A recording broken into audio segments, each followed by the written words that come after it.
If you are interested in learning 3D modeling and animation, then Blender software is the right place and right choice. Blender is free and open source software, not paid, so don't be afraid to use. Even if you have never used a Blender before, no problem, I will guide you step by step. Download and install.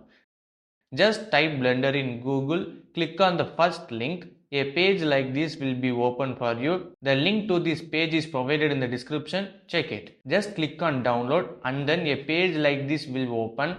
Don't click download Blender first. There is no problem if you are a Windows user. There will be a Mac and Linux. So based on that what you are using, download it accordingly. If you are a Windows user, there is no problem. Just left click here and it will start downloading. And also check the MB size. It is just 343 MB. I have already downloaded it, so I'm not going to download it once again. Once downloaded, just double click on your Blender software. Then just click next and install.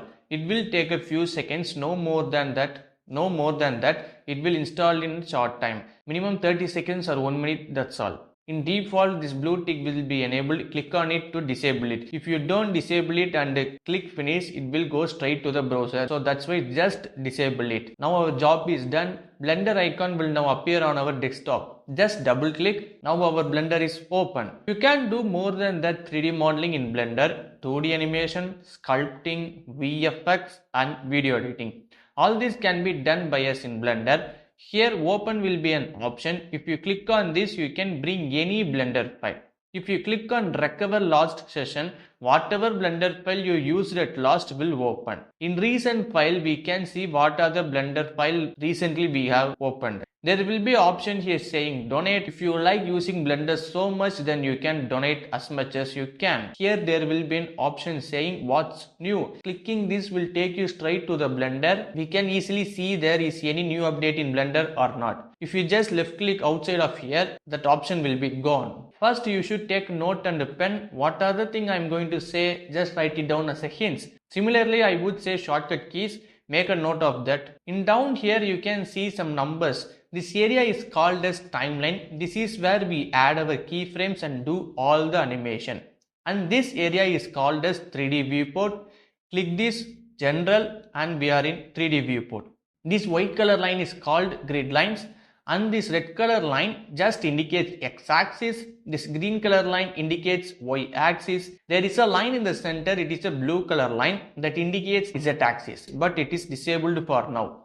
In here, click this overlay option. Only x and y-axis will be enabled, not z-axis. Just left click, we should now have it enabled. Now you can easily see the blue color line that indicates the z-axis. If this blue color line remains the same, it will look like something in the middle of the line. That's why it is just stayed disabled as default. Just move your mouse here and left click, it will be disabled. If you look at this cube, there is an orange color highlight. And the reason for that is that our object is selected. Selecting an object is very easy. Just move your mouse to an object and left click to select it. We can easily select objects by left clicking. And this area is called as outliner. If there is any object in our 3D viewport, it will appear in the outliner. Look, now I will bring my mouse here near the light object. When I just left click, it will select my light object. In this way, I can left click and select any objects I want. Now I left click and select my cube. Now if I want to zoom in, just scroll the mouse wheel forward. Now it is zoom in. Just scroll backward to zoom out. Once again I will tell. Just scroll the mouse wheel forward to zoom in, and for zoom out, just scroll mouse wheel backward. Now I will just zoom in. If you look here, there is an orange colored dot. So all our objects have an orange color dot like this, and it is called as origin. Now if you look here, it looks like there is a circle in red and white color, and it is called as a 3D cursor. Just make a note for now. I will explain about the use of the 3D cursor later. Now just write it down. Orange color dot is called as origin. It will be in center in every object. Then the red and white color is called as 3D cursor. Just like that, write it down for now. Now I zoom out by just scrolling backwards with mouse wheel. Click and hold the mouse wheel, and now if I move the mouse, I can rotate it 360 degree like this. I can rotate like this by just holding the mouse wheel and moving the mouse. Now hold shift and hold down the mouse wheel. Then easily you can move up, down, left, right like this. we can move our 3D view just by holding shift and holding middle mouse wheel. Like this we can easily move the 3D view. Now let's see how we can move, rotate and scale the objects.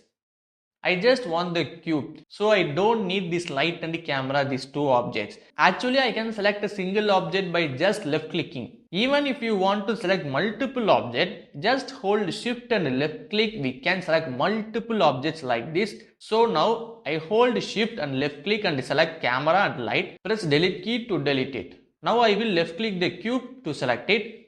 To move an object, first we want to grab that object, right? What is the starting letter for grab? Just G. When we select our object, press G, then the orange color highlight has changed to white color highlight. Now you can just move the object by moving your mouse. Our object can be taken anywhere. When you want to place your object somewhere, just left click. It will be placed there. If you hold Ctrl and press Z, the process will be undo. I said that we can move our object by just pressing G. If we press X, then we can move our cube only on the X axis. If I press Y, it will move along on the Y axis, and if I press Z, it will move along the Z axis. When we press G, then press on any axis, we can move our object on that respective axis. I already said that left click will confirm it. If you right click, then your object will be placed where it is placed at last. Now what I am going to do is just press G and press Y, then move the object along the Y axis here and left click to confirm it. Now just press G, Z and move it up little bit, then left click to confirm it, so it will be placed here. Next we are going to see about rotation. For that I am going to bring a new object, so we have to go to add menu. Just hold shift and press A. It is the shortcut key to go to add menu. That means you don't have to hold shift and A. Just hold shift and press A. That's all. We can see the add menu. Look here, in the mesh we have some objects. Plane, cube, circle, UV sphere, icosphere and a monkey also. I just need to left click. I can bring my object I want. Now if I bring the mouse to monkey and left click, now the monkey in the 3D viewport. Then press G and Z, then move the monkey slightly up and left click. After that press G and Y to move here and left click to place it. Now hold the shift and hold the mouse wheel to move the 3D view like this and just scroll the mouse wheel forward to zoom in. Now this monkey also has an origin. As I have already told, whatever object we bring, we will have an origin like this in the center of that object. So what is the starting letter for rotation? R. We can rotate it by just pressing R. Now it looks like a white color line is connected to the origin. What does that mean? It will take the origin as the center and rotate our object like this. We can rotate it by just pressing R. After pressing R, if you just press X, it will rotate along the X axis. Same for the Y axis too. Just press Y. If you press Z, it will rotate along the Z axis. So I will just press X to rotate it little bit on the X axis and left click to confirm. I already said about the circle is called as 3D cursor. What is the use of this? Wherever the 3D cursor is, that is where our object will be placed. For example, I will move this 3D cursor. First I scroll backward and zoom out. There are two methods to move the 3D cursor. If you just right click while holding shift, wherever you right click, your 3D cursor will be placed there. This is the first method. The second method is on the left side, just look here. There will be a 3D cursor icon. If you just click on it, it will be enabled. Now you just need to left click. You can easily place your 3D cursor wherever you want. Also, if I try to select the object, it doesn't get selected. For me, the 3D cursor should be placed here. So I just left click and it will be placed. And in the left side, I will select the select box option because only then I can select my objects. Now I will go to add menu. For that, just hold shift and press A. In add menu, in mesh, I think I will bring the torus object. I just move my mouse to the torus and left click. Now my torus is placed where my 3D cursor is placed on the right spot. Now just press GX and move it little bit and left click. Press GY to move it slightly along the Y axis and left click to confirm. Finally, press GZ to bring it down slightly and left click. Now hold shift and middle mouse wheel to move the 3D view, and now click and hold the middle mouse wheel to rotate it like this. Again hold shift and click and hold the middle mouse wheel to move the 3D view like this. What is the starting letter for scale? Yes, and our object is already selected. Now just press yes. Like the rotation, for the scale also, white color line is connected to the origin. It will take the origin as the center and scale our object like this. Just press yes and move the mouse. You can easily increase or decrease the scale for that object. After pressing yes, if I press X, then I can scale my object only on the X axis. Press Y, you can scale your object on Y axis, and for Z axis just press Z, you can scale it along on the Z axis. So when I press yes, wherever axis I press, I get scaled on that respective axis. If I just right click, my object will be same as it was last time. Now I will press yes and press Z to scale the object on Z axis slightly, and now I left click, it will be confirmed. That's all. Now we have seen the shortcut keys for move, rotation and scale.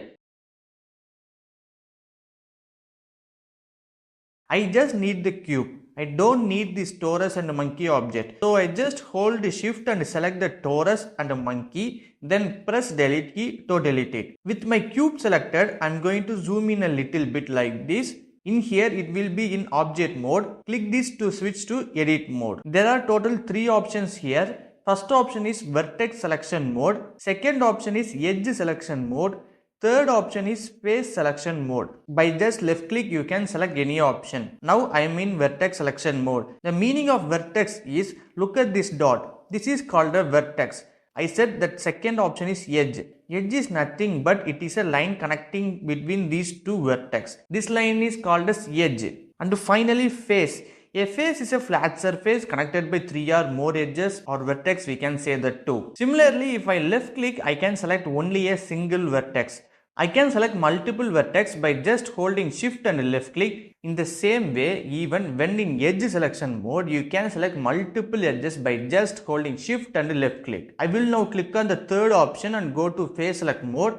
I can left click and select this face, then press GZ. I can move this face up or down like this. I will bring it down a little bit and left click, it will confirm. Now I will just insert these selected faces. After selecting the face, if you just press I, it will insert the face like this. I will insert it slightly and left click to confirm it. Now I am going to extrude our selected faces. What is the starting letter for extrude? E. Now if I just press E, my selected faces will be extrude based on it is facing on which axis. Our face is now normally faced on Z axis. I can extrude up or down like this. I will extrude that face inside little bit and left click, it will confirm. Now press I and insert it and press E to extrude it inside. Once again press I to insert and left click to confirm and press E to extrude and left click to confirm.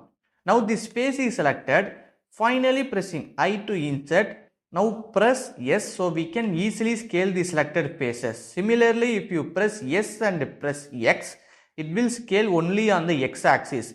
If you press Y, it will scale on Y axis. Reduce the scale little bit on the Y axis and left click to confirm it. Now I am going to press Ctrl R. If you just press Ctrl R, it will show a line like this. It is called a loop cut. If I just left click, it will add. If I right click, it will be confirmed at the place where it was added. If you look now, it automatically changed to edge selection mode. The loop cut is not a face, it is like an edge. That's why it is automatically changed the selection mode from face to edge. I told that if I press Ctrl R, it will show a loop cut, and if I left click, it will add it. Right away, if I just move my mouse, I can move the loop cut whichever side I want. I will bring it here and now left click to confirm it. Once again I press Ctrl R, it will show a loop cut, and left click it will add. Move the loop cut and bring it here and left click to confirm. I need to add a loop cut in the center. I just press Ctrl R and left click to add and right click to confirm. That's all. Now go to face select mode. Just by holding shift and left click we can select multiple faces. After that press E to extrude it inside. Now if you press I, you can insert all of these faces together. There are 8 faces in total. It is inserting the whole faces together. Now if I left click, it will confirm it. Press E to extrude and left click. Now press I twice. By pressing I twice, it will insert faces individually. You can see the 8 faces will not be inserted as together. It will insert individually all 8 faces. If I left click, it will confirm it. Now I will press E and extrude it down little bit. Now I will select these three faces. If I press I can't insert these three faces together. It will insert as individual only. When pressing I, all the faces seem to be inserted together, but now it is individually inserting. The main reason is when we press I twice, instead of inserting all faces together, it will insert those faces as individually because the option is changed. Now if you want to insert all of these faces together, just press I twice. Your option will be changed to back. Now look, all of these faces insert together. Now left click to confirm it. Now if you press I twice, it will insert faces individually. Now I will select these three faces. Now press I. It will insert faces as individually because we have already pressed I twice. That's why it is inserting face individually. To change the option, now if you press I twice once again, these faces will be inserted as together. Now I have selected this face and press E. This face will be extruded on the X axis. The reason is the selected face is placed on the X axis. That's why it is extruding on X axis perfectly. And that's all about the shortcut keys. Let's make a small pillar with the new shortcut keys we have just learned. I click here and go to object mode. I just want my 3D cursor should be placed in the center. This area is the center of X, Y and Z axis. This center point is called as world origin. So I will just hold shift and press yes. You will get many options like this. Now our 3D cursor should go to the world origin. So see where the cursor to the world origin option is. Bring the mouse here and just left click. Now my 3D cursor will straight away go to the world origin. Now go to add menu. I think you remember the shortcut key. Just hold shift and press A for the add menu. I bring my mouse to the cylinder and left click. Now I will have it. Then press GZ, left click to confirm it. Now go to edit mode. I have already selected the cylinder. So click on the object mode and I will switch to edit mode. Now everything is selected. We are in face select mode. So I just left click and select this top face. Then press GZ and bring this face down slightly and left click. Now press E to extrude and bring it up a little bit and left click to confirm. After pressing yes, I will scale it down this face slightly like this. This is enough for me and left click to confirm. Press E again, extrude a little more and left click to confirm. Now I am going to insert this face. I think you remember the shortcut key for that. Insert starting letter is I. So just press I and insert and left click. Then press E to extrude and bring it up slightly and left click. Now press E to extrude and right click. This extruded face stays in the same place. Now if you just press yes, only the extruded face will be scaled. So I just scale it out like this and left click. Now I press E and extrude it little bit up and left click. Then press I to insert and left click. Once again press E to extrude, left click and then press E to extrude and right click to place it there. Then press S to scale it out little bit and left click. Let's do this process once again. First press E to extrude and left click to confirm. Then press I to insert and left click. Now press E to extrude and left click to confirm. Now press E to extrude and right click to place it there. Then press S and scale it out slightly. Now press E and bring it up little bit. Then left click. I will zoom out. Just press GZ and move it up like this. Press E to extrude and left click. Now press S to scale it down little bit and left click. Now I click on the edit mode and switch to object mode. I think you have got an idea about the extrude, insert and scale. We didn't add any loop cuts to our pillar because we don't have any reason to add before, but now we can add it. For example, here I press Ctrl R and left click. If loop cut is added, bring it up here and left click, it will confirm. Once again press Ctrl R, left click and move it up to here and left click. Now I go to face select mode and I zoom in little bit. Then hold shift and select these 4 faces and extrude it inside and left click. That's it. So let's use this shortcut key in our 3D modeling. Now let's do 3D modeling table first. We don't need these 2 objects. So just press A. No matter how many objects we have in our 3D viewport, everything will be selected. Just press A. All objects are selected and press delete key to delete it.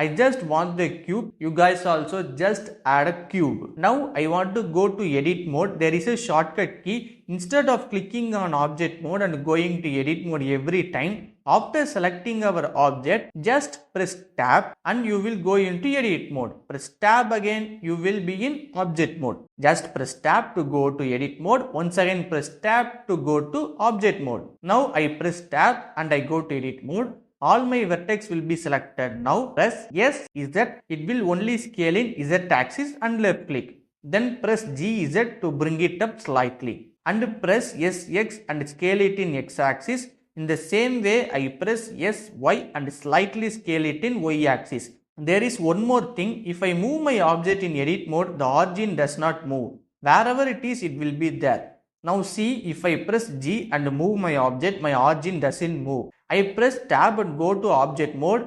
Now I press GZ and bring it up and left click and see origin is move along with the object. So while in edit mode, if you move your object, your origin doesn't move normally. So don't think that there is some problem if origin doesn't move.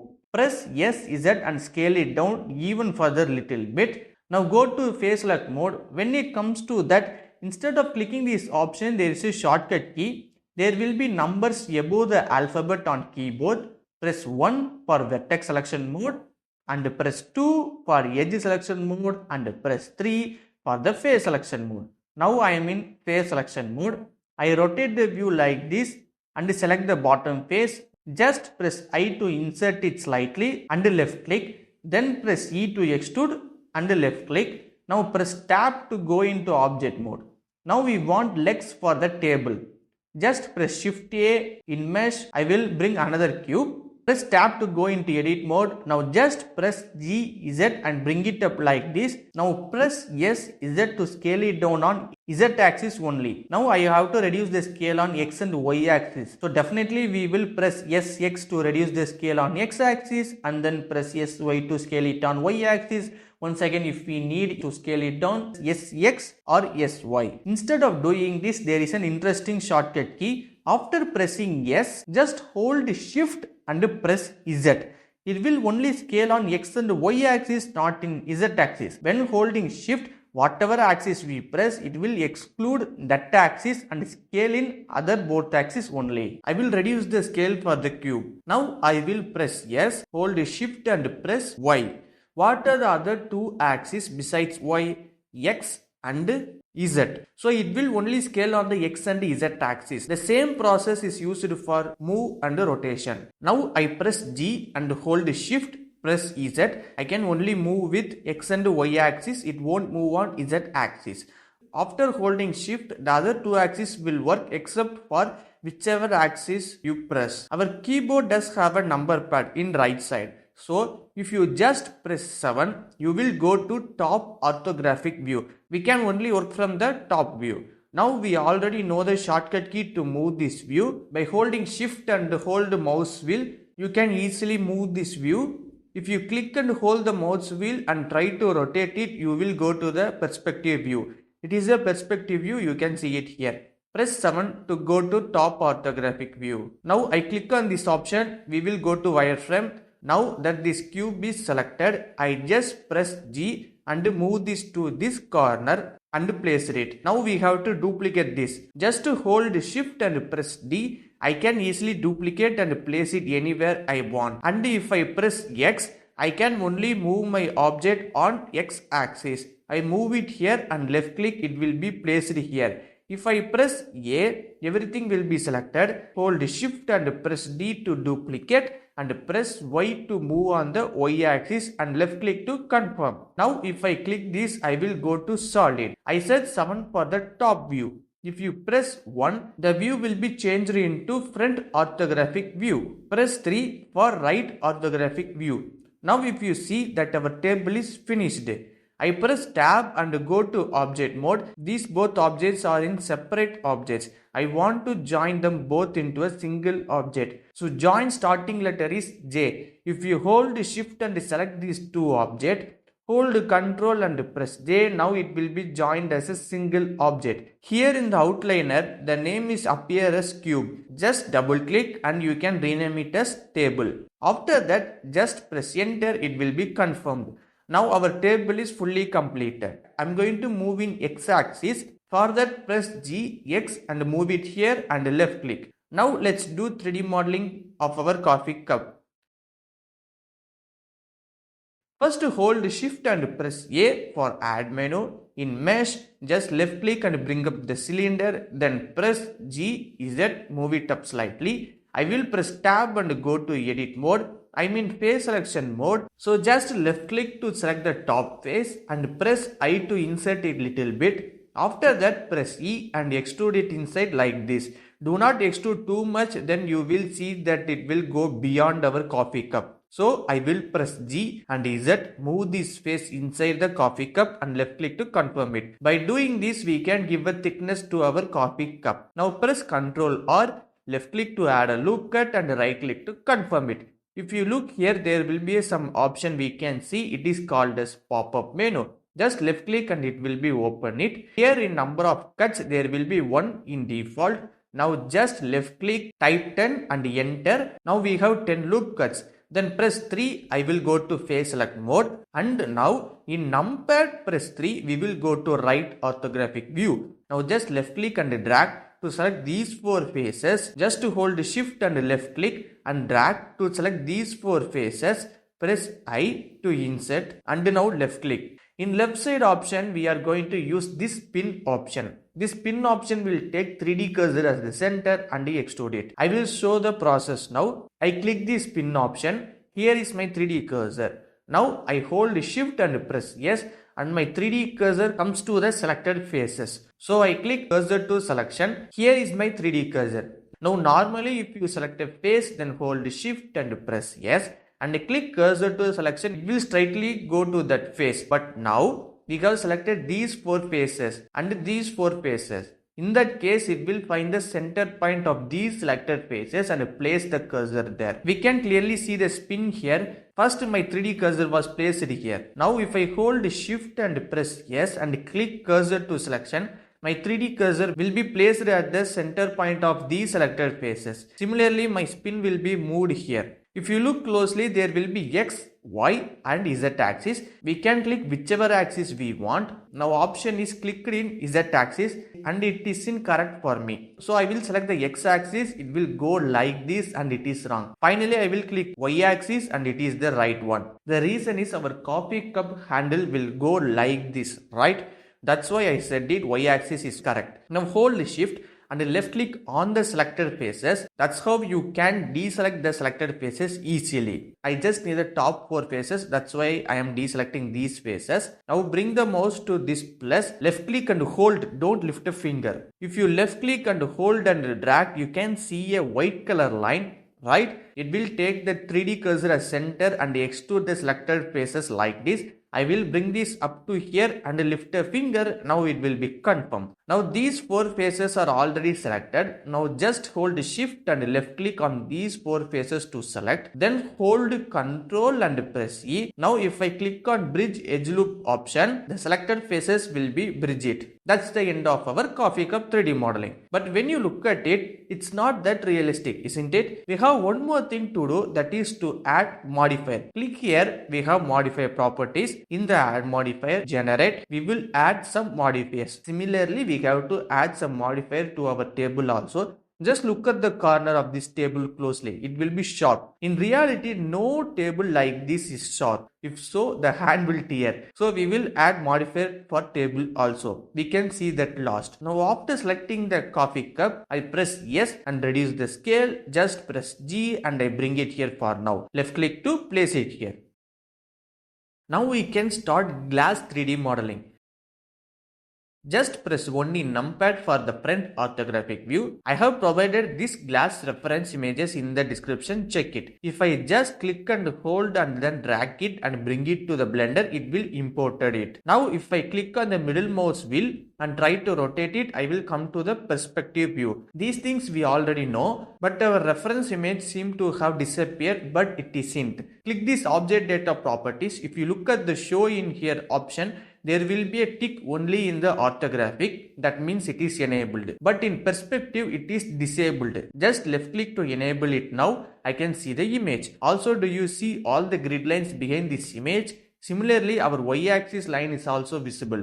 The reason for that is because our reference image depth option is on the back side. That's why everything is transparent. If I change the option of depth from back to default, now it won't be transparent. In show in, I'm going to disable the perspective because I don't need that. Then press 1 in numpad to go to front orthographic view and then hold shift and press A. In add menu mesh, I will bring the plane. Now if I press tab and go to edit mode, all the vertex will be selected. Now just press M and then option will be appear saying merge. If I click at center, no matter how many vertex I have selected, it all merge into a single vertex in the center. I press M, left click at center, and 4 vertex were selected will merge into a single vertex. Press 1 in numpad and go to front orthographic view and select that vertex and place it here. Now I press E and extrude this vertex like this.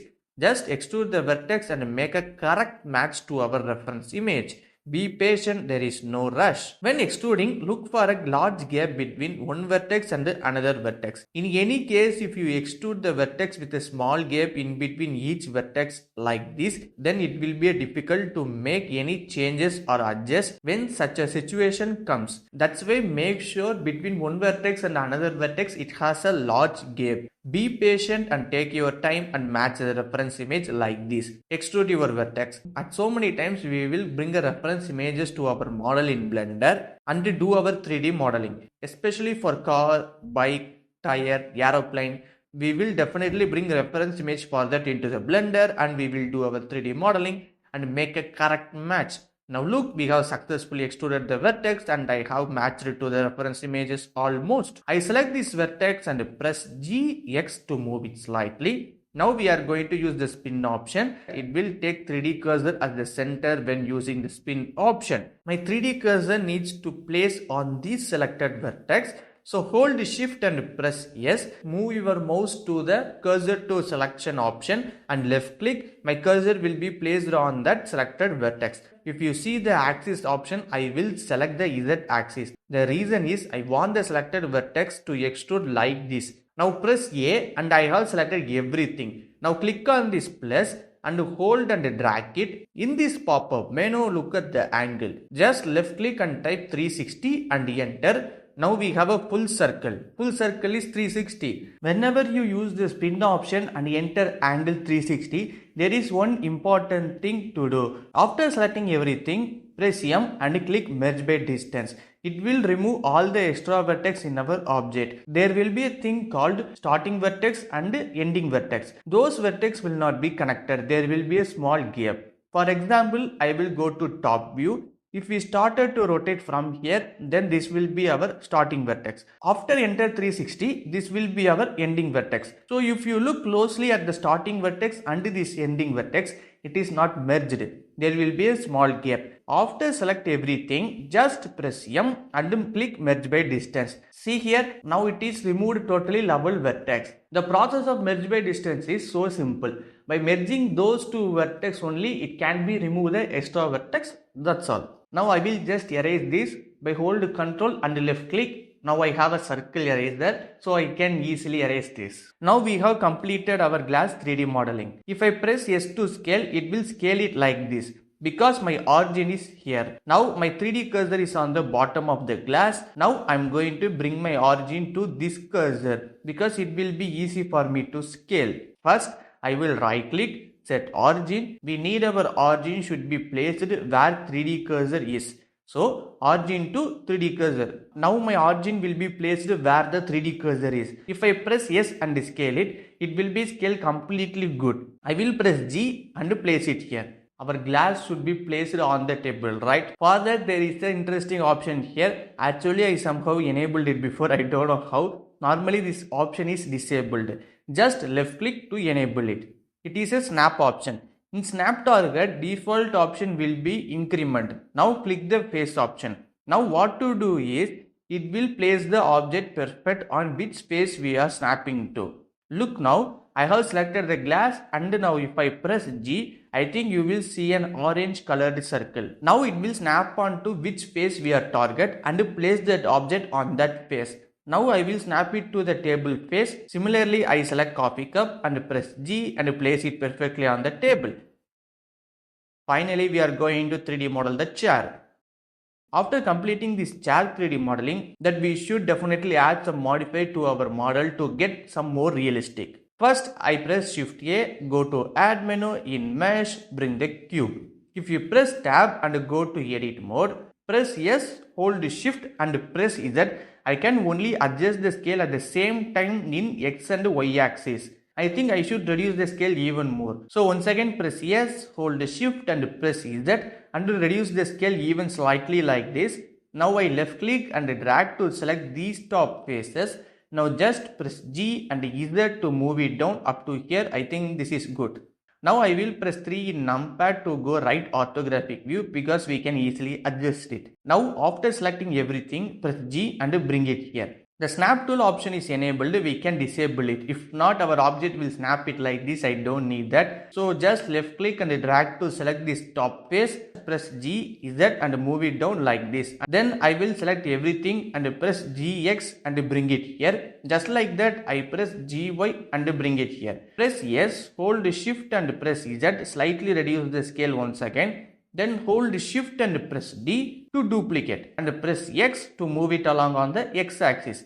The reason I press A is it will select everything. In object mode, when I press A, it will select every object. Likewise, in edit mode, if I press A, it will select all meshes. The meaning of mesh is it is combined of all three vertex, edge and face. It is called as a mesh element. In short, we can call it as a mesh. When I press A in edit mode, all my mesh are selected. Now I press Shift D to duplicate and press Y to move it along the Y axis to place it here and left click. If I press A to select everything, hold Shift, press S and click cursor to selection. Now my cursor will come here. Then I press Shift A and bring the plane. Press G to bring it up here and left click to confirm.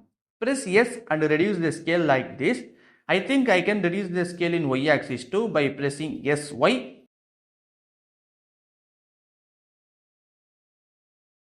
Press Ctrl or left click to add a loop cut. Just bring it here and left click and confirm. Here you can increase the loop cut count by just scrolling the mouse wheel forward. If you scroll backward, it will reduce the loop cut. I press Ctrl R and scroll mouse wheel forward for adding 2 loop cuts and just left click and right click to place it there. Now press SX to scale it in X axis. Now just press 3 to face select mode. Hold Shift and select these 3 faces. Now press E and extrude it. Let's zoom out a bit and check whether it is correct or not. I think the chair height is now perfect. I will press GZ and move it up slightly. I press Ctrl R, left click to add a loop cut and bring it here and left click to confirm. I press Ctrl R, left click and move the loop cut here and left click to confirm. And once again press Ctrl R and bring a loop cut here, then left click to confirm. Now I will add a loop cut here. Now in this side, after pressing Ctrl R, based on what number you are pressing on numpad, that much of loop cut will be added. When I press Ctrl R and press 8 in numpad and press enter double time, now it will be confirmed. You can add loop cuts like this also. Now press Ctrl R and add another loop cut and I will bring it down here. Surely when you see it now, you will think why he is just adding a loop cut, right? I understand that there is a reason behind it. Now hold Shift and select these faces here. Likewise select the same amount of faces in the back side also. After holding Ctrl and press E, I think you remember the bridge edge loops option. We have seen it before. If you left click on it, all the faces will be bridged. Now I will select this face, hold shift and select these two faces, hold control and press E, bridge edge loop. Now it will be bridged like this. It will be a small design for our chair. Likewise, select this face. When you use bridge edge loop option, remember one thing, select each face and bridge it. I mean what I say is, now select this face and backside face and bridge it like this. In case if you select all of these faces by holding shift and press Ctrl E bridge edge loop, then it will be get overlap like this. Because Blender get confused on which face should be get bridged. So take your time patiently, hold shift, select the face you want and click Ctrl E bridge edge loop, then you will get the result that you need. Finally, I will select this face and this face, then press Ctrl E bridge edge loop. That's all. Now let's see about the modifiers. But before that, we should rename our object. I have correctly renamed the table. I select the cylinder, just double click and rename it as a coffee cup. Now there is a shortcut key for that. Just select the glass and just press F2. Now we can rename it easily. I will rename it as a glass. And I have selected the chair, press F2 and rename it as a chair. Let's look at the modify section. Now I will just bring a cube as an example just to explain about the process of the modifiers. And click here, this is modifier properties. Let me tell you briefly what modifiers is. It will be so useful for our objects like bring realism. Apart from that, now if we add a solidify modifier, it will add thickness to our object. Each modifier has its own process. You can easily understand it. Bring the mouse to bevel and left click to add bevel modifier. Now our all sharp edges will be get beveled. After adding bevel modifier, first it will check the value of the angle. As default value will be 30. So from 31 it will take the value. All the edges of our object are above 31 degrees, so it will get bevel like this. Now clicking this icon will disable bevel modifier in viewport. Now if you look at these edges, they will be at correct 90 degree. I will click here and now enable it. Angle will take whatever value we give from the next number. So now if I just left click and type 90 and enter, now these edges won't get bevel because no matter what number we give, it will consider the next number. That means 91. Now if I just left click on this left arrow, it will reduce the value 89.9. Then it will take value from 90. This is how we get our edges bevel. In here segments option, it will increase the loop cut. Loop cut is segments here. Then we have amount option. The amount will be decided the width of the bevel here. Just by left click and hold the mouse. Then by moving mouse we can increase or decrease the value. We can see the speed of the value changing. If I move my mouse, it will increase or decrease the value so much speed, right? After left click and hold, right away hold shift and move the mouse. Now you can control the speed of the value changes. Now your values won't change so much high or low. This way you can change the values also. Let's change the segments value 4. And I think I can reduce the amount value. So just left click and type 0.003 and press enter. Now it looks good. Just see these edges, how good it is looking. Now disable the bevel modifier by clicking this option. Our edges are so sharp. Then enable it. Now you can clearly see our edges are not sharp and look so perfect and get realistic look. Now I zoom in and you can clearly see the loop cut line. If I render it like this, I can see these lines in the render image too. If you guys wondering about what is render is, while video editing we have option called export, but in here we will call it as a render, not export. So in final output definitely we get this line and it doesn't look good. For that, after selecting the object, just right click and click shade auto smooth. Now those lines will be disappear, but now it looks like we got some kind of black shade. If I right click and click shade flat, I will get the whole pattern. I mean we will have the lines. Normally when we right click and click shade auto smooth, black shade doesn't happen. If there is a black shade like that, then there will be a two reason for that. First, our object will have a long face. Second, our object will have an uneven face. If we have these problems, then when we right click and click shade auto smooth, our object will definitely have a black shade. If this problem occurs, we face some issue. When we add light setup, the light will not reflect smoothly. Apart from that, even if we add textures, there will be some problem. The problem for this solution is a single modifier. Click add modifier, normals, and just left click on the weighted normals. Now as you see, all the black shade is gone. Weighted normals will tell the blender what to do. That is, in the cube, I think it has long face or uneven face. Because of that, cube got black shade. So just remove it. Then blender will say, okay, I can understand it and I will remove it. It will remove the black shade in the object depending on what value we are giving in the weight. Based on that value only, it will remove the black shade. Now right click and fully reduce the value. The starting value will be 1. Is there any black shade? Yes. If I just increase the value, now all black shade is gone. But sometimes 2 is not enough. We have to put 10, 15 or 30 like that. So if you still have a black shade, just change this value and check which value is good. But for me, default value is good, so I will leave it. While having the value 50 also sometimes have black shade. So just change the value and find which one is best when you don't have a black shade and confirm that value. This is the process of weighted normals. Now I have selected the table. All the edges of my table are sharp. So go to Add Modifier, Generate, Bevel Modifier. I need segments 4. So just left click, type 4 and enter. I left click on the amount and type 0.004 and enter. Now right click, Shade Auto Smooth. In our final output image, we will get our loop cut lines and we don't need that. So always right click and Shade Auto Smooth. In case if we ever occur black shade, we know the reason very well why this problem is occurring. Add Modifier, Normals, Weighted Normals. Now all of the black shade is gone. That's all. If you ever want to change the bevel value, just change it. Now I will just left click and type 0.001 and enter. I think it looks perfect. Let's see about the subdivision modifier.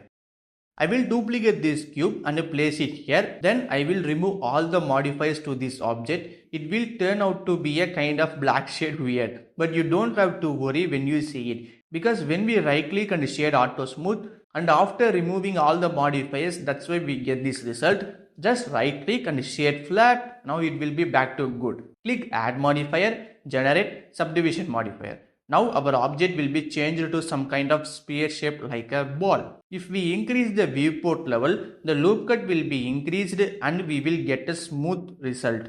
Now you can clearly see that. Now I will explain the subdivision modifier process clearly. I'm going to select this cube and right click shade flat because that's when I got to see these loop cuts very well, and I will just remove the weighted normals modifier. Actually the process of subdivision modifier is it will take all the faces of our object, cuts them into a smaller face based on the value you set, and it gives smooth surface. That's it. When we take all the face and cut them into a smaller face, it will turn into a ball shape and have a smooth surface. This is what subdivision modifier do. Now press tab and go to edit mode, press Ctrl R and left click to add a loop cut here and bring it up here and left click. Now my ball shape will be gone. The reason for that is, first I will have a single face here, but now look, I have two faces here. So it will take these two faces and cut into smaller faces. Now in the same way, press Ctrl R and left click to bring it up here. Once again press Ctrl R, add a loop cut and bring it here. Finally press Ctrl R, add a loop cut and bring it to this corner. Now our edges are short, but it is smooth too. When we add subdivision modifier, our edges get smooth. If you think that my edges should be not smooth, just press Ctrl R and add a loop cut to this corner like this. Then our object will become sharp. At the same time it will be smooth. Now I have to right click and shade smooth because we can clearly see the loop cuts. So just right click and click shade smooth. Don't click shade auto smooth, only shade smooth. Just remember it or write it down. Whenever we use subdivision modifier, you should right click and shade smooth. Whenever you don't use the subdivision modifier, you can just right click and shade auto smooth. That will be the perfect. Now we have seen the subdivision modifier process. Now I left click and select the chair, go to add modifier, generate subdivision modifier. I will increase the viewport level so we can clearly see all our sharp edges in our chair are full smooth. Now what we are going to do is, first press tab and go to edit mode, then press 3 to go to face selection mode.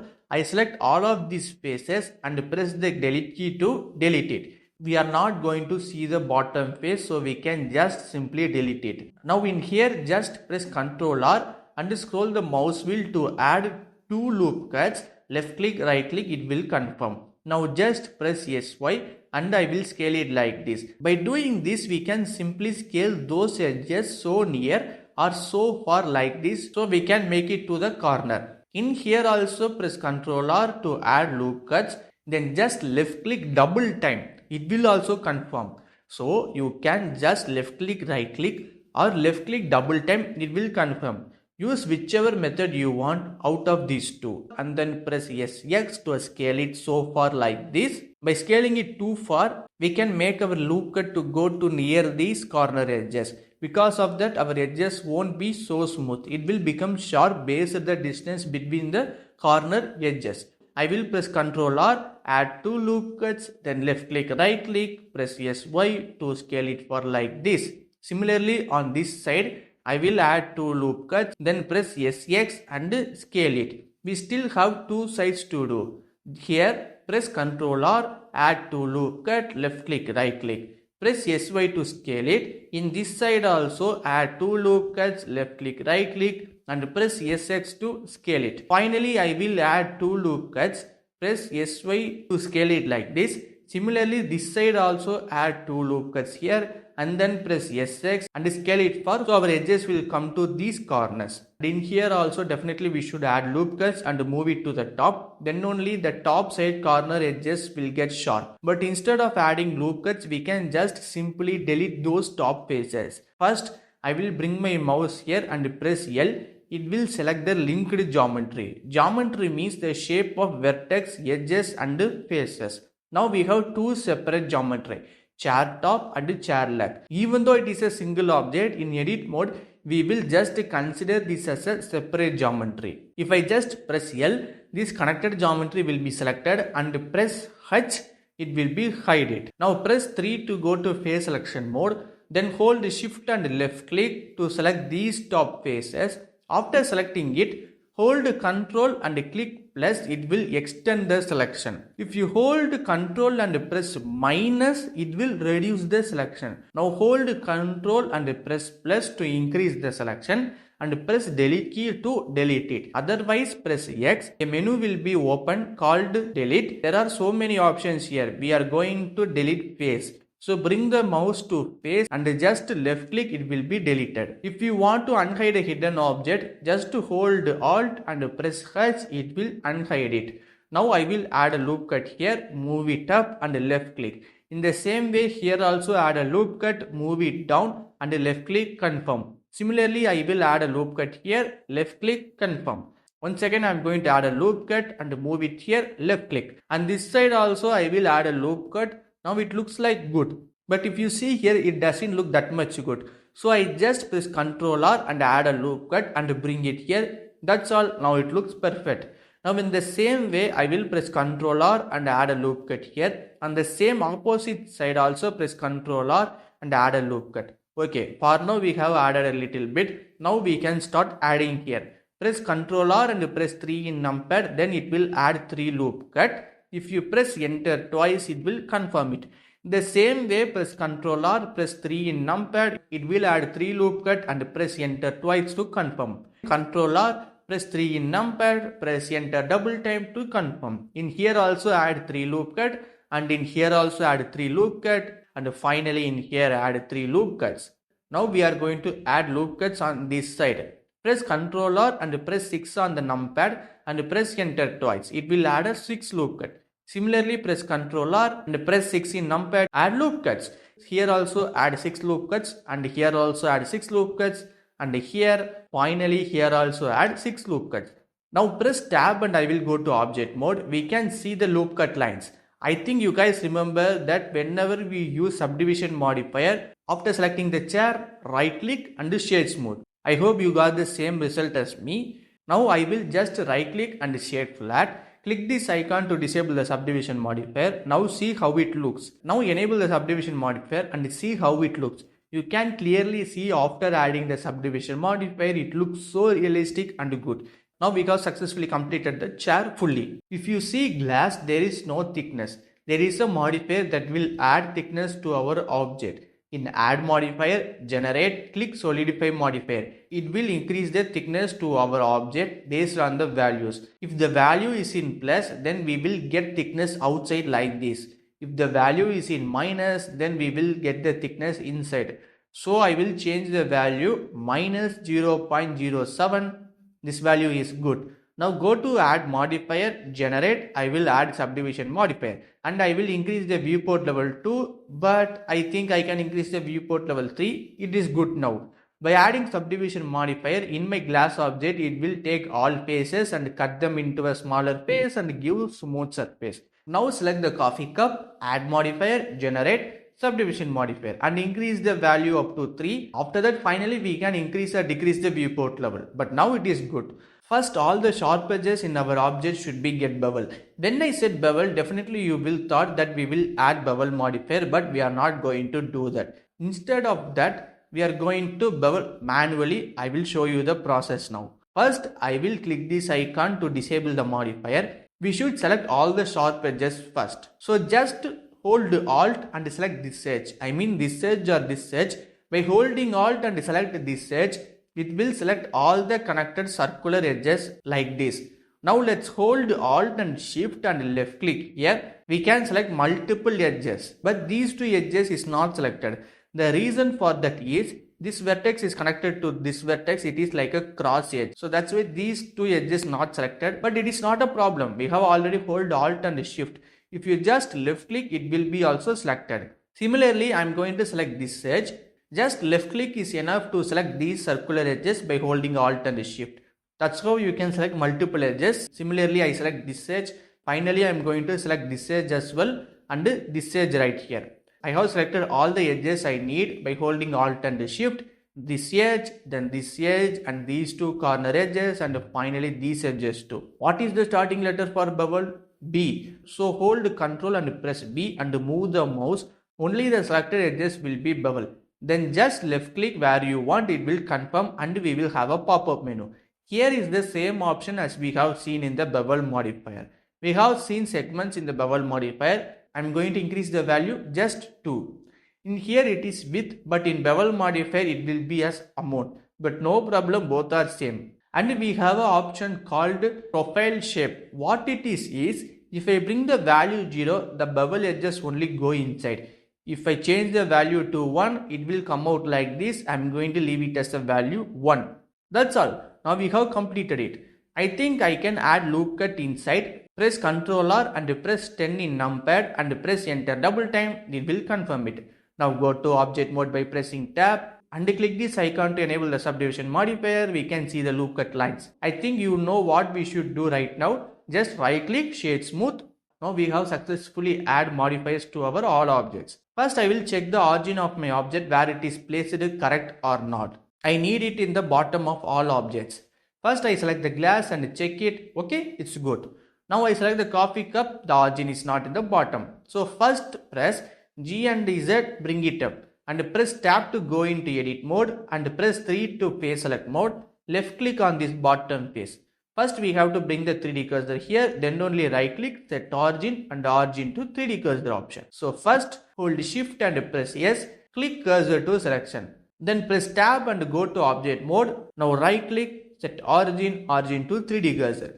Now if I press yes, it will scale properly. This is what I need. Now I have to snap it perfectly on the table. So just enable the snap tool here. Check the snap target. It is in the face. Yes. So just press G and snap it to the table face. So we can easily place coffee cup perfectly on the table. The origin of my table is here, but I need it in the bottom. So press tab to go to edit mode. And then hold shift and left click to select these 4 faces here. Then hold shift and press yes. Click cursor to selection. The 3D cursor will be placed at the center point of these selected faces. Then it will be very easy for me to scale. Now press tab and go to object mode and right click, set origin to 3D cursor. Now if I press yes, it will scale so good. Likewise, select the chair by left click and go to edit mode and press 2 for edge selection mode. Now hold shift left click and drag it to box select. Select these edges here, this edge and finally this edge. Now press Shift S and cursor to selection, press tab to go to object mode, right click, set origin to 3D cursor. Now by pressing yes, it will scale it so perfect, that's all we need. Now we have successfully completed the 3D modeling. Let me tell you how to save Blender file. Go to File, click Save. Just see here, the name is untitled.blend. You can save your Blender file in any folder you want. I just left click here and I rename it as Blender 3D Modeling Beginners. Then just press enter, it will automatically add .blend. Now click on save Blender file and the Blender file is saved. We can create our own materials to our 3D object. The shader editor has lots of nodes. You can create realistic materials with these nodes. For example, we can create different types of materials like wood, dirt, rock. Similarly, by adding PBR textures, we can add PBR textures. PBR full form is physical based rendering. It is just like an image. The textures looks like completely realistic. We can apply this texture to our object. In PBR textures also, it has different types of textures like wood, dirt, rock. First, let's see how to create one material, then we can see about the PBR textures. Now I press Shift A. In Mesh, I will bring the monkey. Now we are going to see about how to create a material for our object. So I take this monkey object as an example to explain about the nodes. In Add Modifier, generate Subdivision Modifier, increase viewport level 3, then right click, Shade Smooth. Now move the mouse to the right side corner, you will see a plus. Now if you just left click, hold and drag it, you can split it like this. After bringing this far, just lift your finger from the left mouse button. Now it will become a 2. Now bring your mouse here, a double arrow mark will appear. Just left click and hold and move the mouse. We can bring it up or down like this. Now click here and go to shader editor. And in here also we can click here and go to shader editor. You can work like this or you can work like this too. But me personally, I prefer working like this only. This will be perfect. So place your mouse here, right click, join down, it will joined. Similarly, right click here, join down, it is joined. Now I zoom in. The right side panel is open. Just press N to close. Again press N, it will open. Likewise, you can open or close the right side panel just by pressing N. And my monkey object is selected. Just place your mouse here. Click and hold the middle mouse wheel, then you can move these options like this easily. And we know about the wireframe and about solid very well. The next two options are material preview and render. In material preview, automatically it will have a light setup, so we can add our materials and check if it is okay or not. But when we are in material preview, how we see the materials and light shadows here, it does not come in the final output. The fourth option is render. In here, how we see the materials and the light shadow will be in the final output. In render, there will be no default light setting. We have to add the light setup. Instead of adding light setup and then creating materials or adding textures, we can first go to material preview and create materials and we can check it is good or not. After that, we can come to render and it will easy for us to add light setup. It will be perfect method. Or you can add light setup in the render, then you can create materials or add textures, that is your wish. Now I am going to stick to the material preview. Now click on this arrow mark, this is the viewport shading. If you click here, there will be light setup. Just left click, you can see the changes.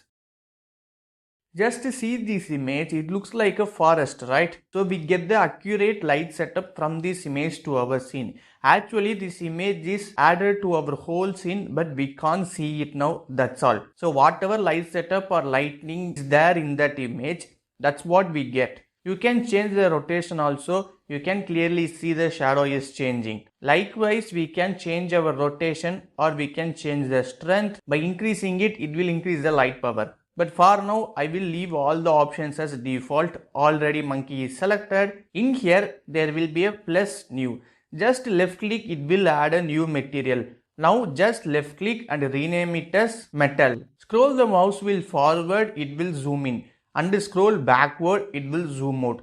Now click and hold the middle mouse wheel to move like this, but you cannot rotate it here. I would have said that we can rotate the 3D view by click and holding the middle mouse wheel in our 3D viewport. But in shader editor, you can only move and zoom in, zoom out. This is not a 3D workspace. Now there will be two nodes. First one is principal BSDF and the other node is material output. Whenever we add a new material, these two nodes will be there as a default. Just see here, BSDF is connected to the surface. Now the base color is white, that is why our monkey is also in white. For example, just left click and I will change it to different colors. The color is changed from white to green. The principal BSDF is connected to the material output surface. That is why whatever we change in the principal node, we can see the results. I am going to bring it as a light gray color because my object is metal. So metal always looks good in light gray. Now the next option will be metallic. You can increase or decrease values by just left click and hold. While moving the mouse, you can change the value. I will make it as value 1. Now if you look at the object, it is fully metallic. After that, you can just left click and type 0.8 and press enter. Value will be changed.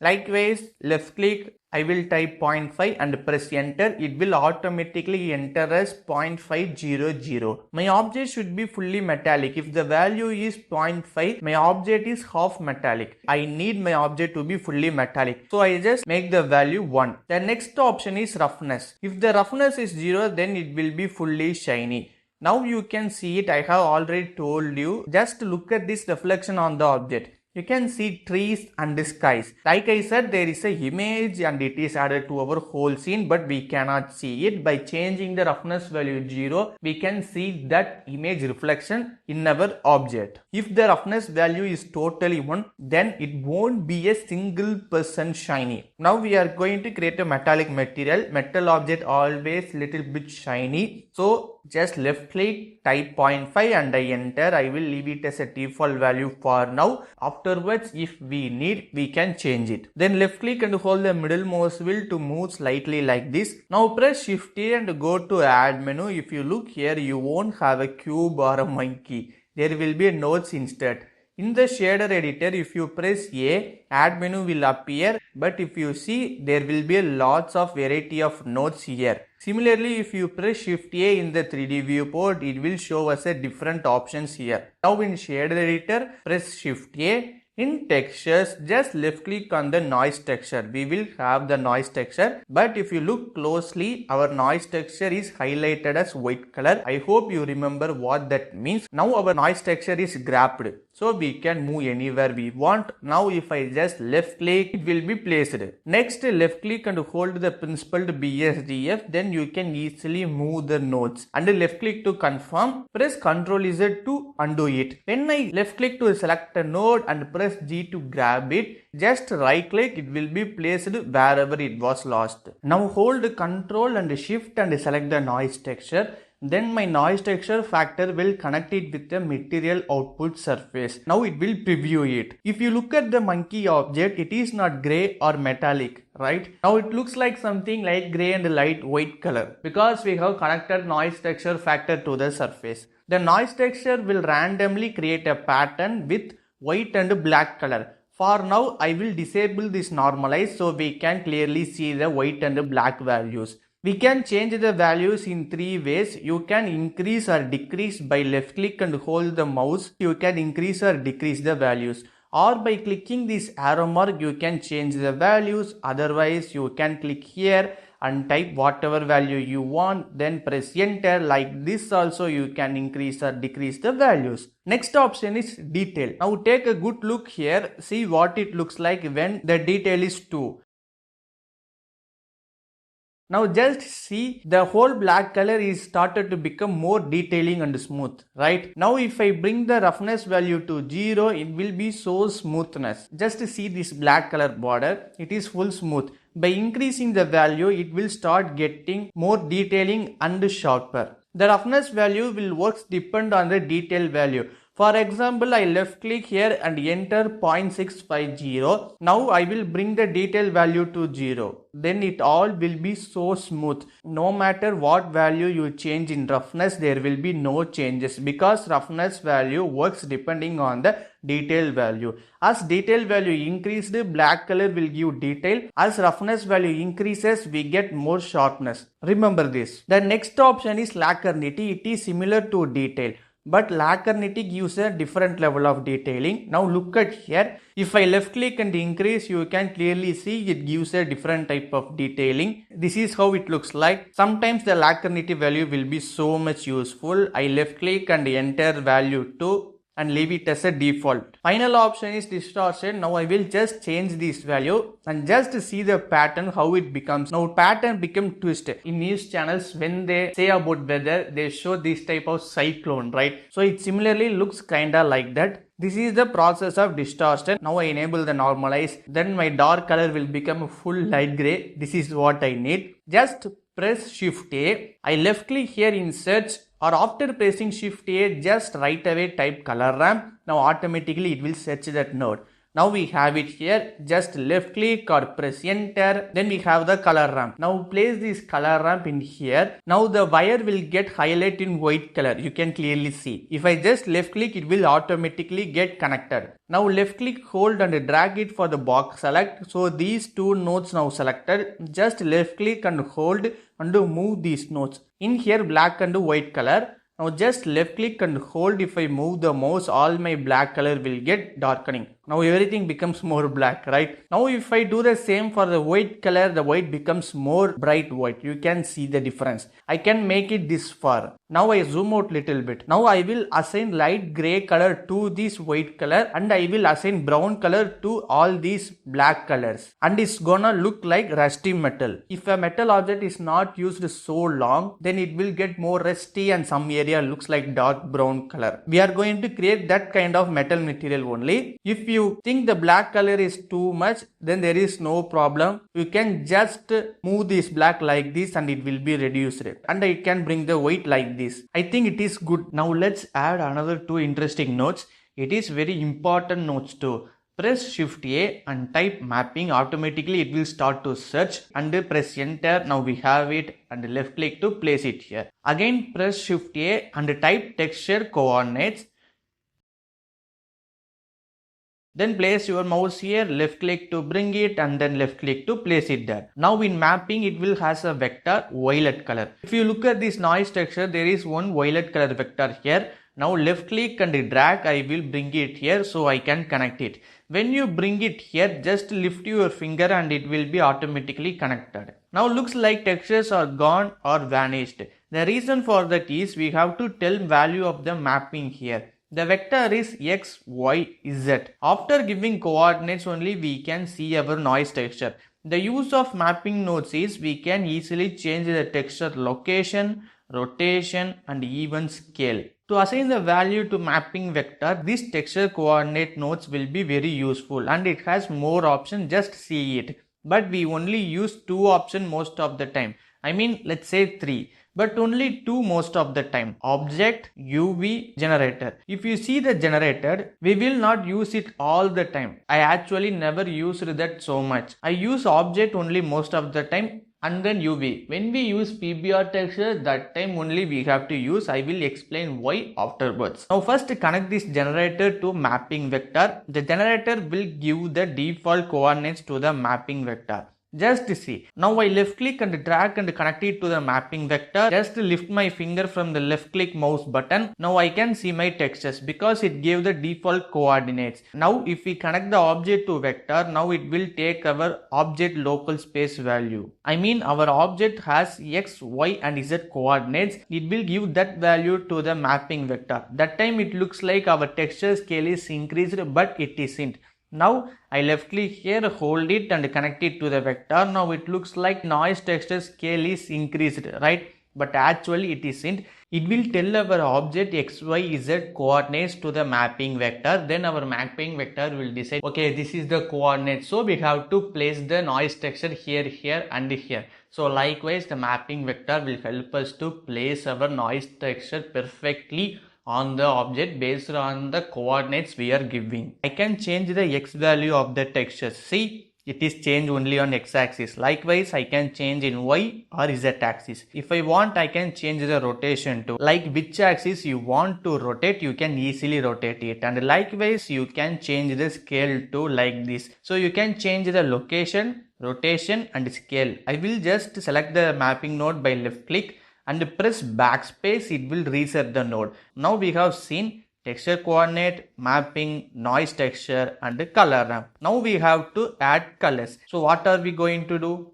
First press Shift A and type mix color, then left click to select and we have it. Then bring this near to the wire. Now the wire will get highlighted in white color. If you just left click, it will be automatically connected. Now the color ramp color should be connected in the mix factor. So just left click here, hold it and move the mouse. You can remove the connection. Then connect it with the mix factor. Now I am going to share important information, so listen closely. This color is yellow and the factor is gray. Yellow can be connected with gray, but remember violet only connect with violet. From what I have seen in Blender, I mean from my experience I am saying violet only connect with violet. It should not be connect with gray or yellow, then you won't get the result what you are expecting. So remember violet to violet. Sometimes gray will connect with yellow, similarly yellow connect with gray. It is no problem, but violet to violet. By connecting color ramp to mix factor, we share the information about black and white. Whatever color I assign to A, it will add that exact color in all the black areas. Now I want rusty color dark brown, right? So just left click here and I will click here. Then I will bring it down slightly and I will make it as a little bit dark brown. I think this is okay. If not, we can change up later. I think it looks like something orange. So I will adjust the color now. Yep, I think this is okay. So if you want to use the same color as me, you can see there is a hex here. Now just left click and type this number 96512 and there will be 2F. It means it controls the alpha value. After typing this value, just press enter. It will automatically add FF. And in B, I think I need gray color. It will be good. So I will bring some gray color and it is enough for now. We can change afterwards if we need. Now what are we going to do is, I left click to select the principal BSDF node and hold it. Then bring it here and leave it. It will connect automatically and you can see now our mixed result is connected to the base color. So this brown and gray color is given to the base color and we got the result. With our metallic one, now our object is fully metallic and the roughness is 0.05. So it is little bit shiny. Now look at this. It is not realistic. Now if I zoom in, just see, it looks like a paint, right? If you have any object nearby, just take and look closely. There will be a small scratch or small dots like that. So that makes our object realistic. If you see any wooden object, there will be more crack or something like that. You can see, you can clearly see that. Now we are going to do the same thing for our object. First press Shift A, type bump and enter. Now you have it. Left click to place it there. Now I can duplicate this node by left click and select it. Now if you press Shift D, you can duplicate and place anywhere you want by left click. And if you press delete key, it will delete it. Now select this noise texture and hold Ctrl and Shift. Okay. So hold Ctrl Shift and press D. It will duplicate the noise texture with this connecting wire. Now I am going to connect the noise texture factor to the bump height. Now see, gray color to gray color. I have already set the violet to violet. I have taken this bump normal to connected with the principal BSDF normal. Once connected, you can see a small difference. I will zoom in and I will reduce the noise texture roughness value so you can clearly see the changes. Now look closely. It looks like some area go inside and some mesh comes up, right? And the bump effect looks like it is a stone or something kinda like that. I think it looks like that only, like a rock in metallic. Am I right? So actually the bump node will help us to create a fake surface. It is not a real, it is just an illusion. It is just creating a fake surface. Now I connected noise texture factor to bump height. Now it will get black and white, so the black area will go inside and white area will comes up. If you see, these area are black and it is inside, and these area are white, so it is comes up. And see here also, it looks like gone inside little bit and it is comes up, right? So like this bump node will help us to create a realistic fake surface. Now I press Z and go to solid. We are in solid. Now our object is looks like so neat and clean, doesn't have any bump. Now if I press Z and go back to material preview, now we have the bump. It won't affect our object geometry. By using bump node, it will create a fake surface. That's it. So here I left click on roughness and say 0.750 and enter. And in distance, just left click and say 0.001, and now I zoom in. Then look closely, I have little bump. It is good. I think we can even reduce the bump strength. So just left click and say 0.1 and enter, or again I left click and enter 0.35 and I enter. I think 0.350 is little bit better now, something realistic look. But if you look closely at the rusty area, it still looks like we have painted, right? So first select the bump node, then press Shift D to duplicate and bring it here, and left click, so it will automatically connected. Now hold Ctrl Shift and select the color ramp. Already we have black and white values. I have already told you what will happen if we connected to our bump node. Black color will go in and white color will come out. So now I will take this color and connected it to the bump height. Now hold Ctrl and select the principal BSDF. It will connected to the material output surface. Now if you see, all black color go inside little bit, but it doesn't look good. So I will reduce the strength. Left click and I enter 0.15. I mean 0.150. It is okay, but I think I left click and enter 0.1.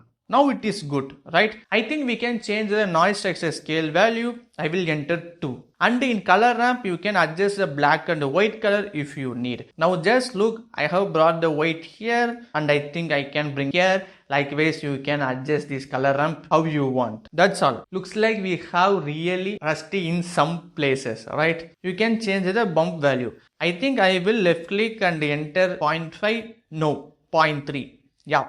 I think 0.3 is a good value. I will reduce the roughness slightly and I will find which value is good. So I will left click and enter 0.450 and it is good. Finally, we have successfully completed the metal rusty material. Now you know about how the nodes work and how we can create our own material by connecting these nodes. After you practicing, you can easily understand about the all nodes. It is not difficult to learn. It is so easy. After you see this, definitely you will think there are so many nodes and different type of nodes. We should connect it properly. It is so difficult, right? But no. It is all so easy. By just practicing daily, you can easily understand the every nodes process, and you can also easily create your own material like me. Now we can create material for coffee cup and glass. Left click on the coffee cup object to select it. Now click on new to add a new material. Left click here and rename it as coffee cup and press enter to confirm. So coffee cup material will be shiny, right? And the color is mostly black and white, but sometimes it will be green as far as I know. But I'm going to keep the color black because black is my favorite color always. So I will change the white color to black. I think this is enough for now. And the coffee cup will be shiny, right? So I will left click on the roughness and say 0.1, type enter to confirm it. Now the value is 0.100. I think I can adjust the black color slightly. Yeah, this is good for now. And if you thought we have finished, yes, but not completely. Like I said before, to make our object more realistic, bump will play a major role. So if you need more realistic material, then always add bump node. It will be best. Now press Shift A and type noise texture. Press enter and left click here. Now again press Shift A and type bump. Press enter and bring it here and left click to place it there. Now left click and hold on this noise texture factor to connect to bump height. After connecting that, connect the bump normal to principal BSDF normal. Now looks like there is not much changes. Now I go to normalize and disable it and change the value detail for 15 and left click roughness and I enter 0.5.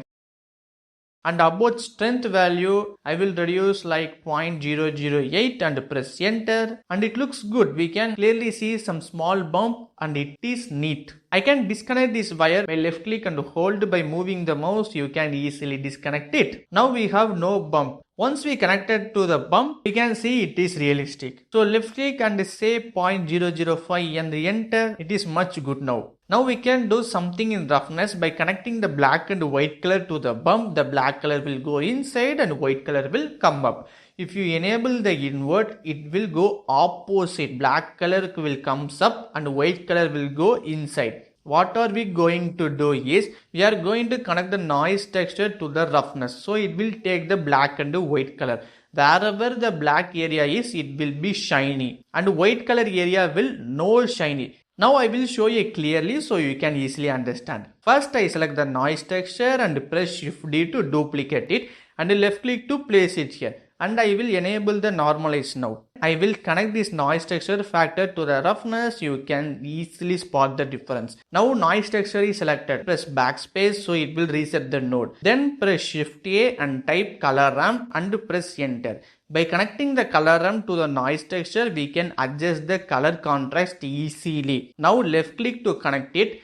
And if I left click on this black and bring it like this, then all my black color will start to become more dark. Hold Ctrl Shift T and select the color ramp so we can preview it. If you look closely, I have light black colors, so there will be little bit shiny in those area.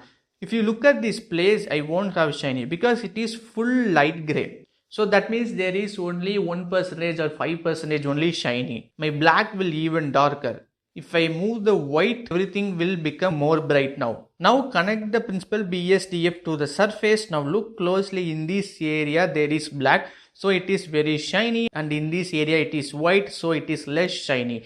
If it is pure white, then there will not be a single percentage shiny. If it is light gray or light darker gray, then based on that it will less shiny or more shiny. If it is pure black, then there will be full shiny. That's it. We can use this method to the road. When the rain is stopped, after 10 minutes or 15 minutes, if you see the road, in some area there will be no water, but in some area it will water, right? So like this we can create that with this method. Now select the color ramp and press backspace. Now the node is reset.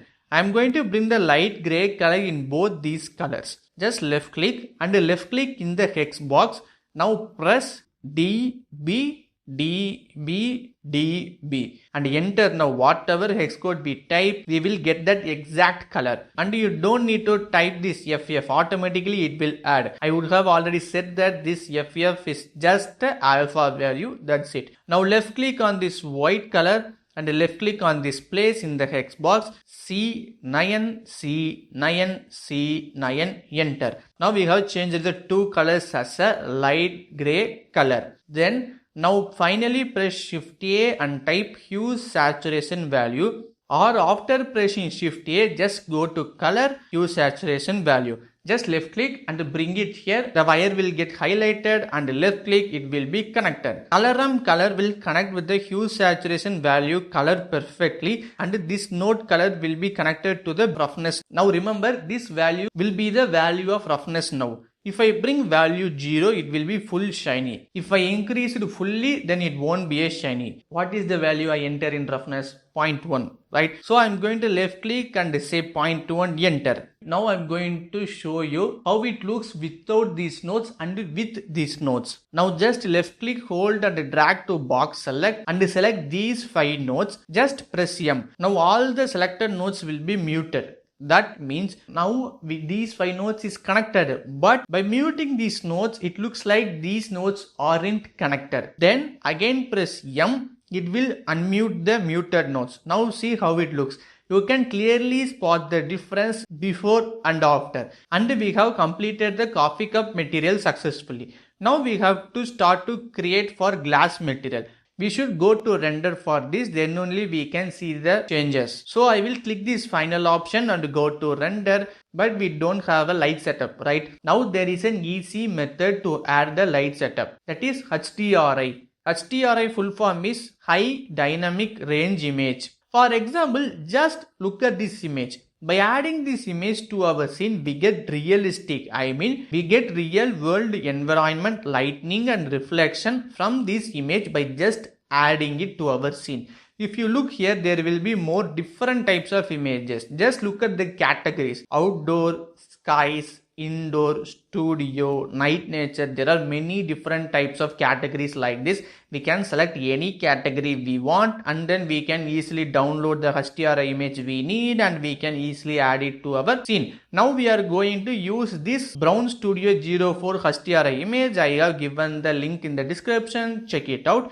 You can change the resolution you want: 1K, 2K, 4K or 8K. I always download in 4K. Then click download. Now our HDRI image will start to downloading. After download, go back to Blender. Click on this world properties icon. Now click here this yellow dot and click this environment texture. Now our scene become fully pink because we didn't add a HDRI image. That's why it is pink. Now just click open, go to the folder where you have placed that HDRI image. I have already downloaded it and I downloaded other HDRI images too. So this is the HDRI image I talk about. I just double click or left click to select and click open image. Now our image will add. Now just take a good look. That HDRI image is added to our whole scene. By adding it, the realistic lighting and reflection in this image will be available to our object. Now let's start to create the glass material. Just go to material properties. If you look closely, here also we have plus. If I left click, it will add material. You can add here or you can add here also. Just left click and I will rename it as glass. Creating a glass material is very easy. By changing some option we can achieve it. So start to write it down. The first thing you have to do is there will be a transmission option here. Just increase the weight 1 and in roughness left click and make the value 0. It will be full shiny. As I have said already, you can change the values here or here. Both the one will be same and change the roughness value to 0. Now it becomes shiny, you know that. Then click on this render properties option. There will be a ray tracing. Just left click to enable it. It won't give more changes. After enabling it, go back to material properties and in the settings, just enable this ray traced transmission option. Now you can clearly see the difference.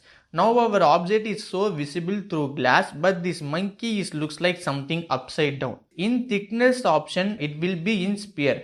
Just click and change the option to slab. Now it looks completely fine. You can see the object through the glass perfectly. Now we have successfully created a perfect glass material. That's it. Now we can see about the PBR textures.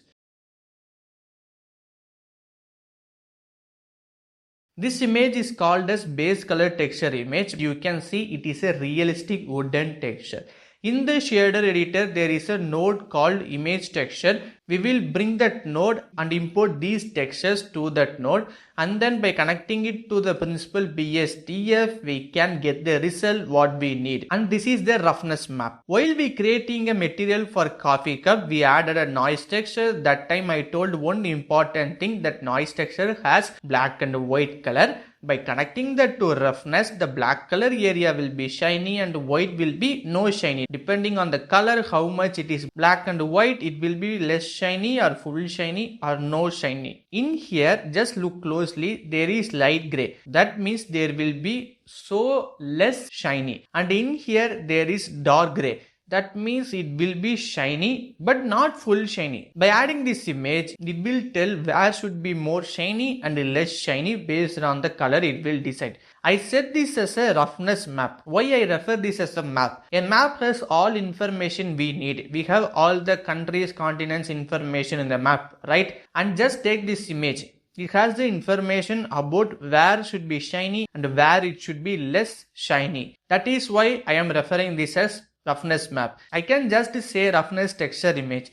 But when you become pro, I know now you are a beginner, but with practice and learning more in Blender, one day you will become pro. So that time you should not say roughness image. You should say roughness map. Next we are going to see about normal map. Normal map means nothing. It is a bump node. If you just preview the bump node, you will see this violet color like this. When you download the texture, there will be two normal map. One is DX and another one is GL. This image is DX. You wonder how I am saying this. Just see this line. It looks like go inside. Am I right? Now I will go to GL and look at the same spot. This will be comes up. Actually our normal map is a RGB image. That is red, green, blue. Red comes to x-axis, green comes to y-axis, blue comes to z-axis. When it does, x and z will be same, and in y only there will be little changes in dx and gl. That changes makes those normal map to go inside in dx, and in gl it will comes up. So just remember this much. I explained it so short, or I can explain it in detail by going so depth, but there is a high chance you might get confused. We have to remember the process. We don't have to go depth. So just remember what I said. There will be dx and gl. Dx will go inside and gl will comes up. While comparing dx and gl, gl is the best. That's it. So use normal map gl. We call this normal map, not bump map. Remember that too. Next one is displacement. While creating our own material, I should have explained it, but it's okay. Now I will explain in short. It is an upgrade or advanced version of normal map. Actually, there is a displacement node in the shader editor. I told you that bump node will create a fake surface, right? Now, when I add the texture image, it will create a fake surface based on the normal map information. But it will create a illusion realistic, not perfect realistic. By adding displacement map, where the light area means higher surface parts and the dark area means lower ones. I hope now you will have some idea about the difference between normal and displacement. It is kinda same, but it is not fully. I will show you so you can clearly understand it. There are two websites to download these textures. First website is Polyhaven. In here only we can download our HDR image. I hope you remember it, and I have provided these links in the description. Check it out. If you look at the Polyhaven website, there are HDR images, textures and 3D models. We have already seen the HDR image. There are different types of images. By adding those images, we will get the light information to our whole scene and reflection too. If you click the texture, this tab will open. Now just see how these textures are looking. It will be quite realistic. This one is tails and this one is leaves. If you look at each of these textures, it is realistic, right? You can click and download any texture you want. And the third one is 3D models. In here you will find plenty of 3D models that you can easily download and add it in your scene if you want. There is another website that is also best like Polyhaven. That website is called Ambient CG. In here also it has textures, 3D assets and HDR images too. You can find so many textures here. Just click this asset and now look here. We have HDR images, there is wood texture and there is different type of textures here. There is also road texture too. So like this we have a lots of realistic textures. Now we are going to use only two wood texture. I have provided these two link in the description so you can download it in any resolution you want. While we download HDR image, we have seen 2K, 4K, 8K. Like that in here also we have resolution. I mostly download it in 2K, that is enough, but you can download in 4K or something, that is your wish, but 2K is enough. After you download it, it will be in a zip file, so unzip it by extracting it. I downloaded both of these textures in 2K. Now we can apply this to our chair and the table. Now if I select the table, we have a material already. I mean when we open the Blender, it will already have a default material. That is this material, that's it. And if you see here, a new material active index is created. I don't know how, but somehow it is added. Now I just left click in the minus, so it will remove it. It is nothing but when you click plus, it will create a new material active index. So you can bring any material from this drop down menu, or you can click plus to add a new material. Now press Z and go to material preview. I don't need this monkey, so I will select the monkey and delete it. After selecting the table, press tab to go into edit mode and press 3 for face select mode. Place your mouse here and press L to select it. Now only these faces selected and in material properties second material is selected. With that, just click assign. Now those faces is assigned to second material, material.001. Now I will just change the color, and now see table leg faces isn't changed, just only top faces, because these faces is assigned to the first material, not the second material. Now click this drop down menu and I can click the coffee cup material. Now see, I have the coffee cup material. Likewise, you can create multiple materials for a single object like this. If I just click minus, it will remove it because we don't need it now. So I just left click and I click minus and it will remove. But now I am in edit mode. I can't remove materials while I am in edit mode. For example, if I just left click here, just see unable to remove material slot in edit mode. So after pressing tab and go to object mode, I just click minus, then I can remove that material. First, what are we going to do is add textures. Now take this object as a man. Textures or clothes. Now we will put the dress. In the same way, we are going to put dress to our object. The dress is textures. Now press Shift A, just type image texture and left click and place it here. Click on open. I hope you have downloaded the textures.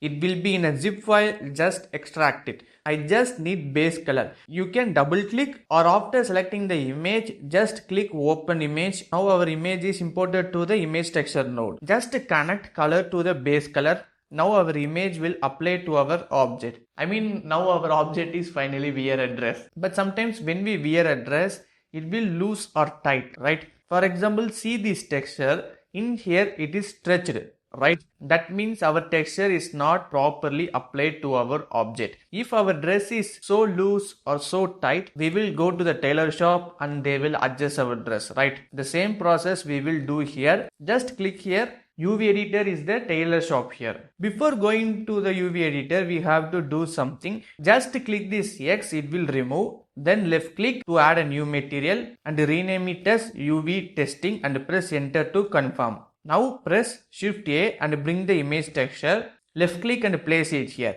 Then just click new and rename it as UV testing. Don't change the width and height value, just leave it as default. Now this generator type is black. Click here, there will be another two options, UV grid and color grid. Grid is nothing but it is like a chessboard. UV grid means black and white color. Color grid means it will be in all colors. That's it.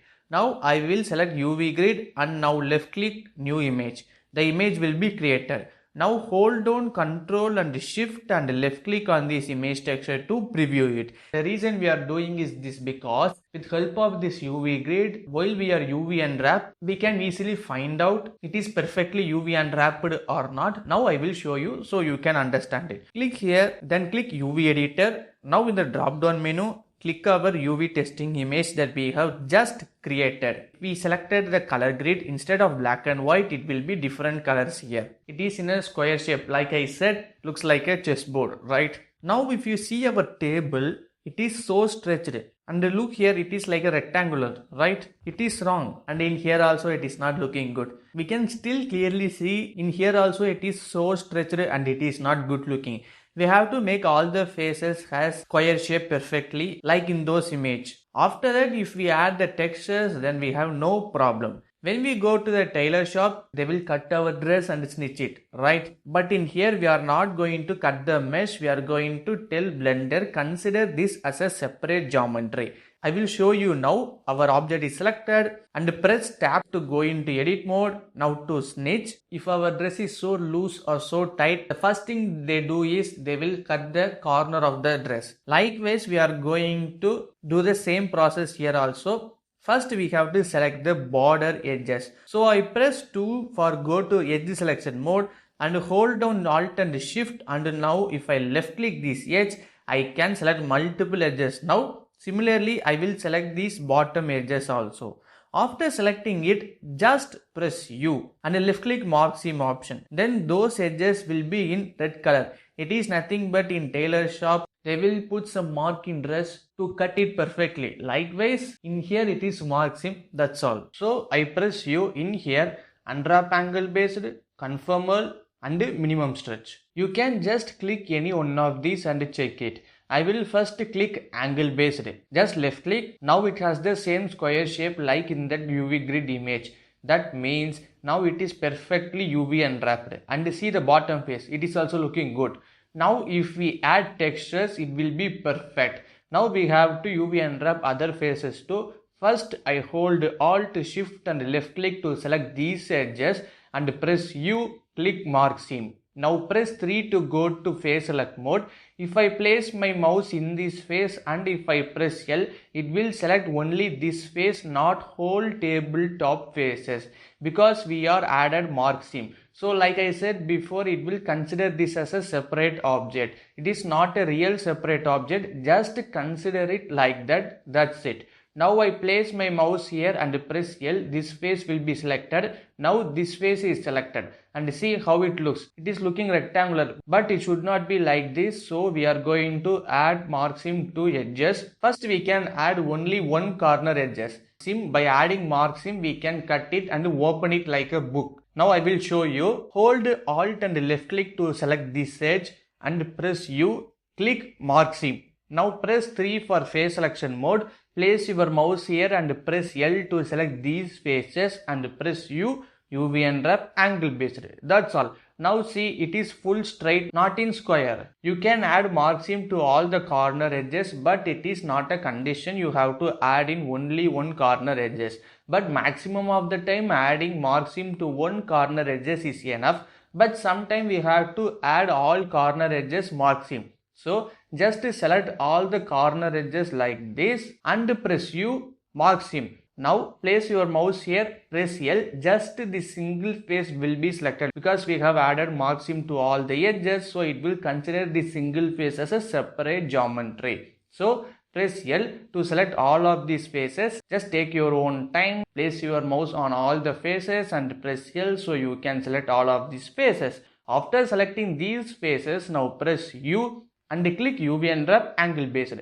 Now it is UV unwrapped so perfect. Just see how the grid image is looking. So good, right? First it was looking like a rectangular shape and stretched.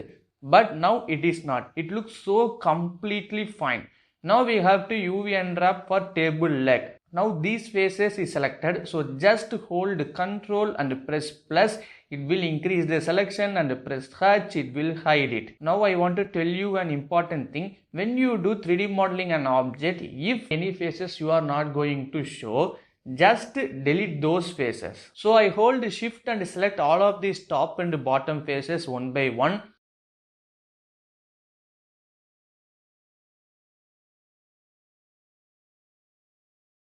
Now I press X, then we have a delete pop-up menu option. Just click face, it will delete those selected faces. Now just hold Shift and select all of these edges. Now I am selecting here.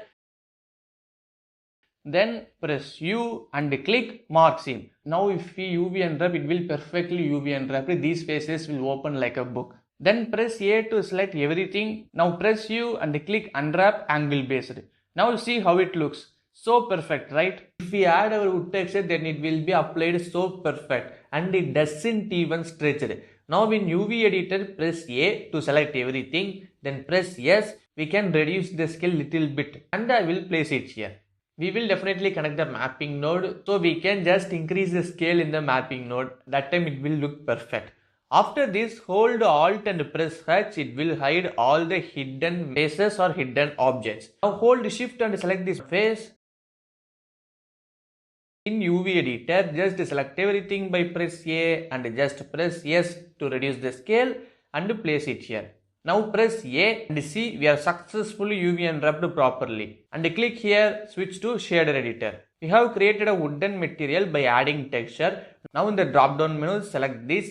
Actually I didn't rename it, my bad. Now just left click and rename it as wooden table and press enter. Now press Shift A and type mapping. Just left click and bring it here and then left click to place it here.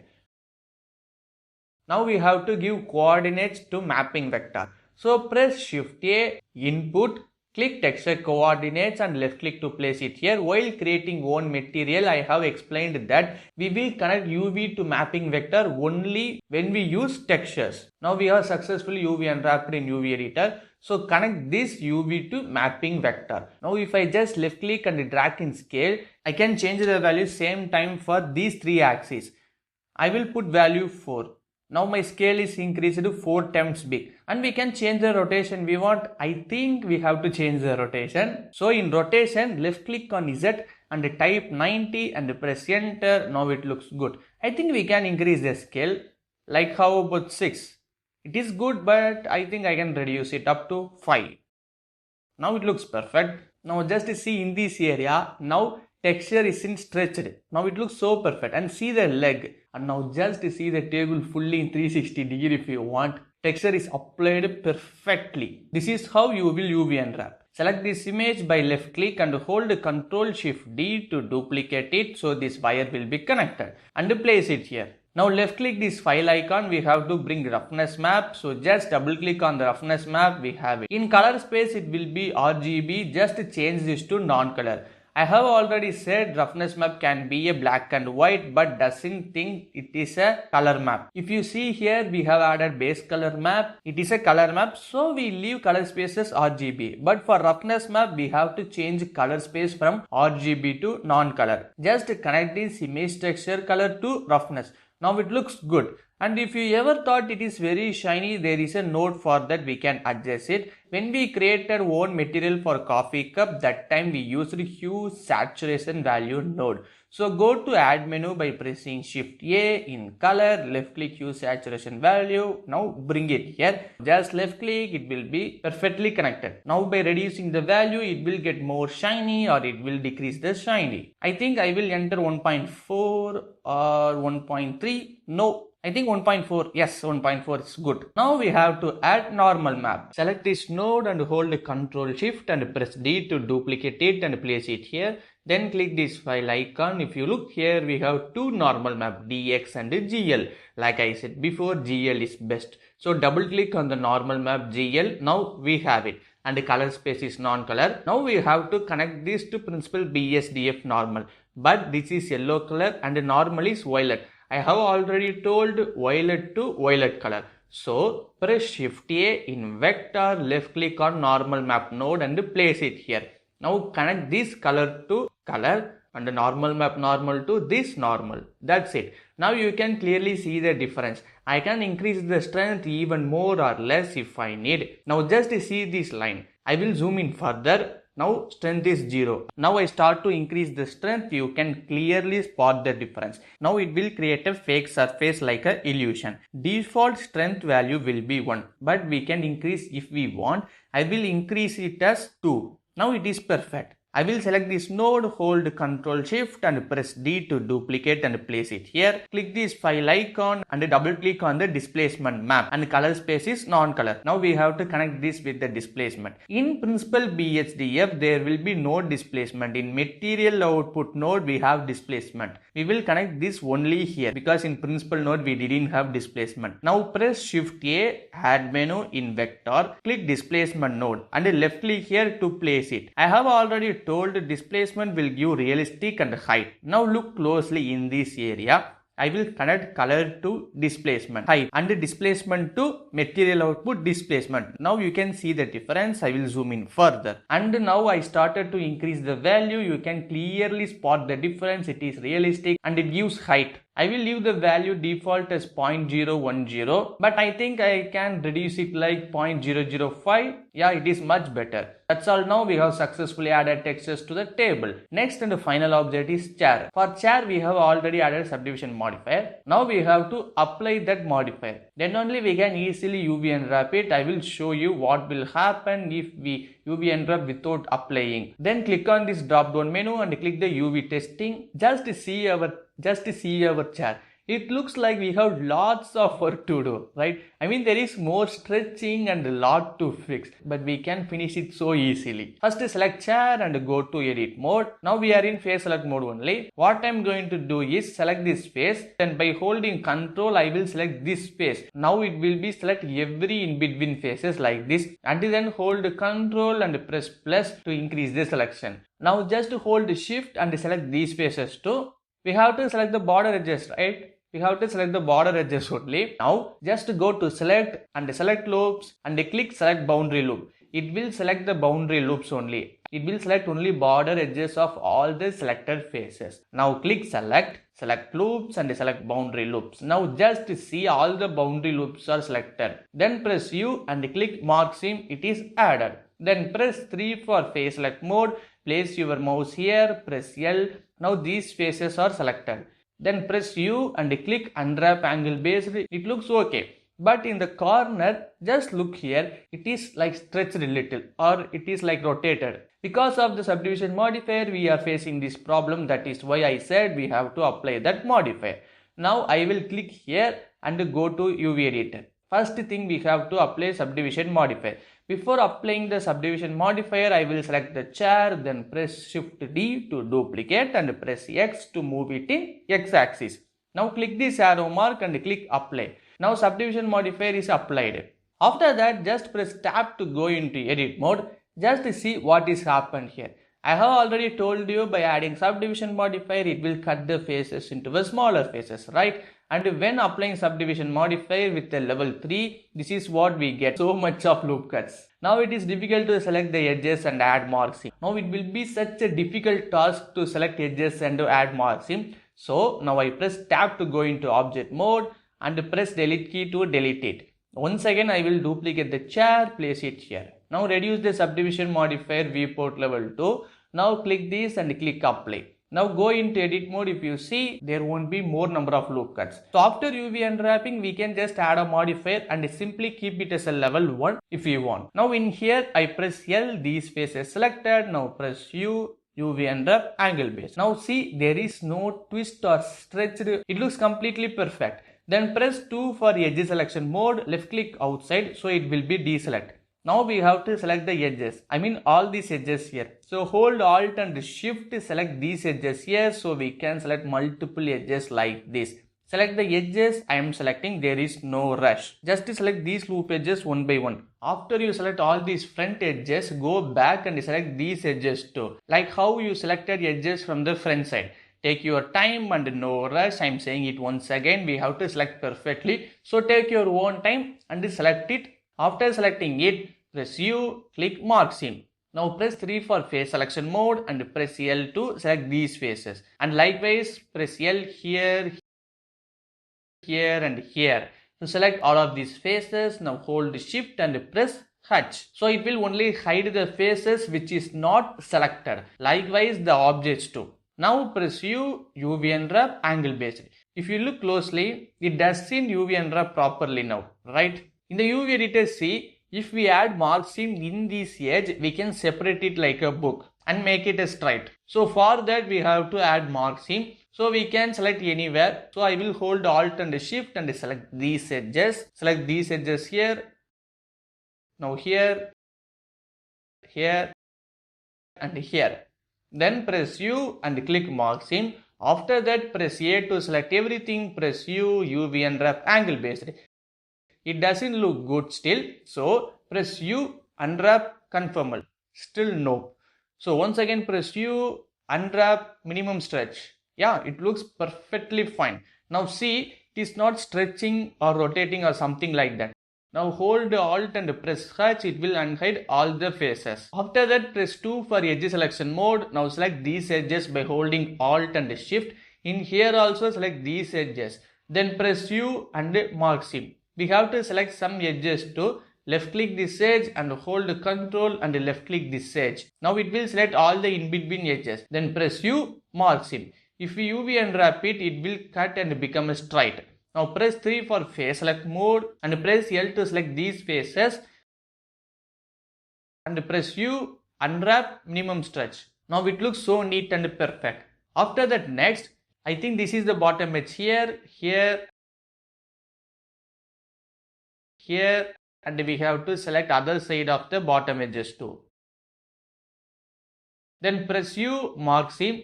And press 3 for face select mode and select these faces by pressing L and press U, unwrap angle based. Now it looks perfect. Then press 2 for edge selection mode again. Now we have to add mark seam in the top side also. We have to cut there too. I think we have to select these edges. Now hold Alt and Shift to select these edges. Then in these side edges also, in the bottom edges also we have to select it, but I don't need these edges. but we are selected, so no problem. First, I will add mark seam by pressing U, click mark seam. Now I left click on this edge. Then I go to the other side and hold Ctrl to select this edge. Now it will select all the in between those two edges. Then press U and click clear seam. It will clear it. Likewise, select this edge and go to the opposite side and select this edge. And by holding Ctrl to select this edge. And once again press U and clear seam. That's it. Now press L to select these faces and press U, unwrap angle based. Now it is unwrapped perfectly. Then press L here. I don't know why I am selecting like this. So that means there is a gap. I mean mark seam edges is not connected. We can find that now. I will zoom here to see the problem. Yeah, I think this is the problem. Now I hold shift and select these edges and I have to go to the opposite side to select some of the edges. But I think there is something happened. I don't know how, but looks like I did a mistake. Actually, I have planned to record a Blender beginner tutorial for a long time, but recently only I started it. But when I started it, I suddenly had a health issue. So I couldn't record it. So while recording, it is so much difficult for me. So I thought I have to record it fast so all of them can learn. But at the same time, I have to explain it properly, right? So that is why I am taking time and recording it. But this is my mistake. I have to check it first, but I didn't. I'm sorry. After selecting these edges, press U and mark seam. Then hold shift and select these edges here and these edges also. After selecting it, press U and clear seam. Then press 3 for face select mode. Press L here to select these faces. Then press U and unwrap angle based. That's all.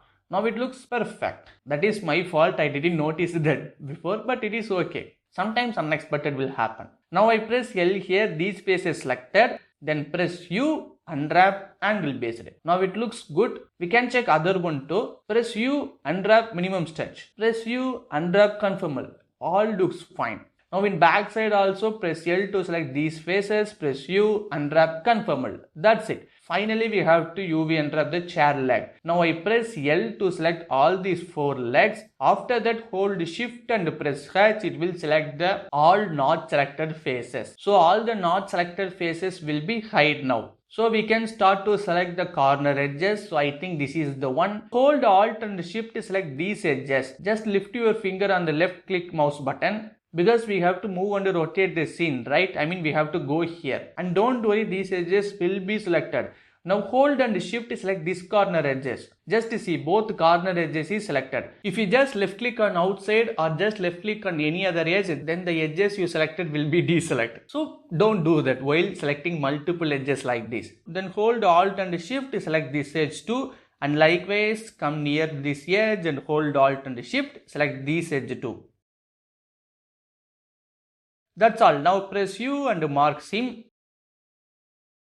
Then press U and unwrap angle based. Then press Alt H to unhide all the hidden faces. That's it. Now looks good. Just look at the UV editor. This looks like we have UV unwrapped everything properly. And it looks like more, right? We can arrange it perfectly if we need. Just press A to select everything. Then click UV and left click on Pack Island. Now in the margin area, we can decide the space between each UV unwrapped faces. I will change the value 0.010.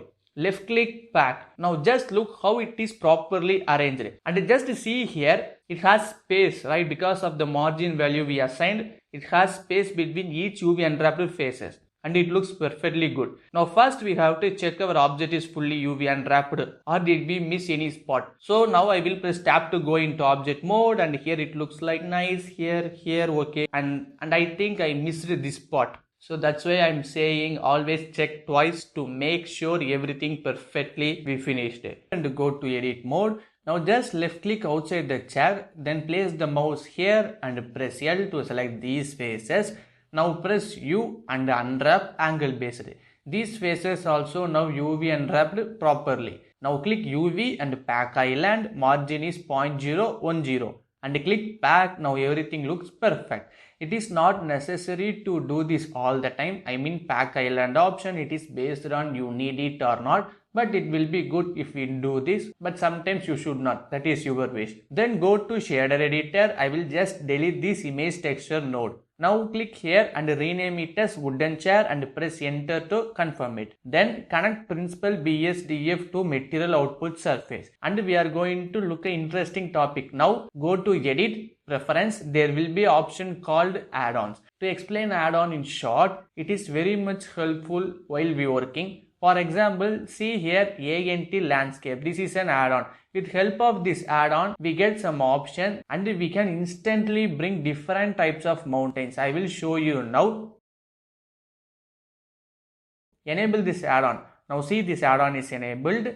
Then press Shift A, add menu in mesh. Here see we have landscape. Because of that ANT landscape add-on is enabled. Just left click here and we have the mountains. See, that's it. This is the pop-up menu. In here, by changing the subdivision modifier, it will become more detailed. Then we can change the mesh size value if we need.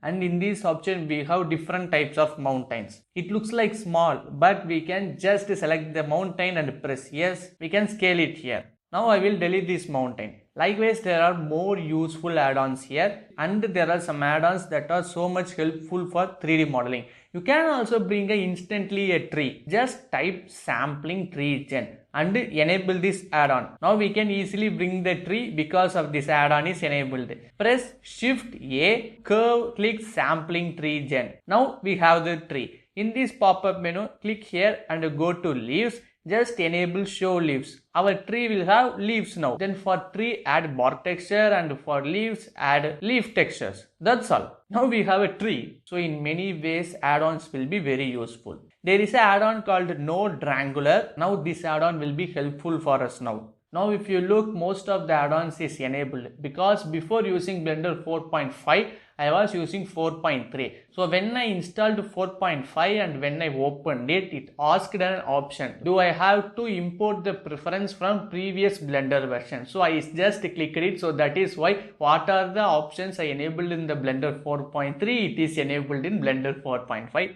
That's all. And in get extension option here, if there is any update in add-ons, we can see it here and we can update it by connecting the network. Other than this update, we have so many extra add-ons here. After connecting the network, we can easily enable it. Now in here, there will be more options. Most of the option here doesn't need to change. Just leave it as a default. For example, see the display option here.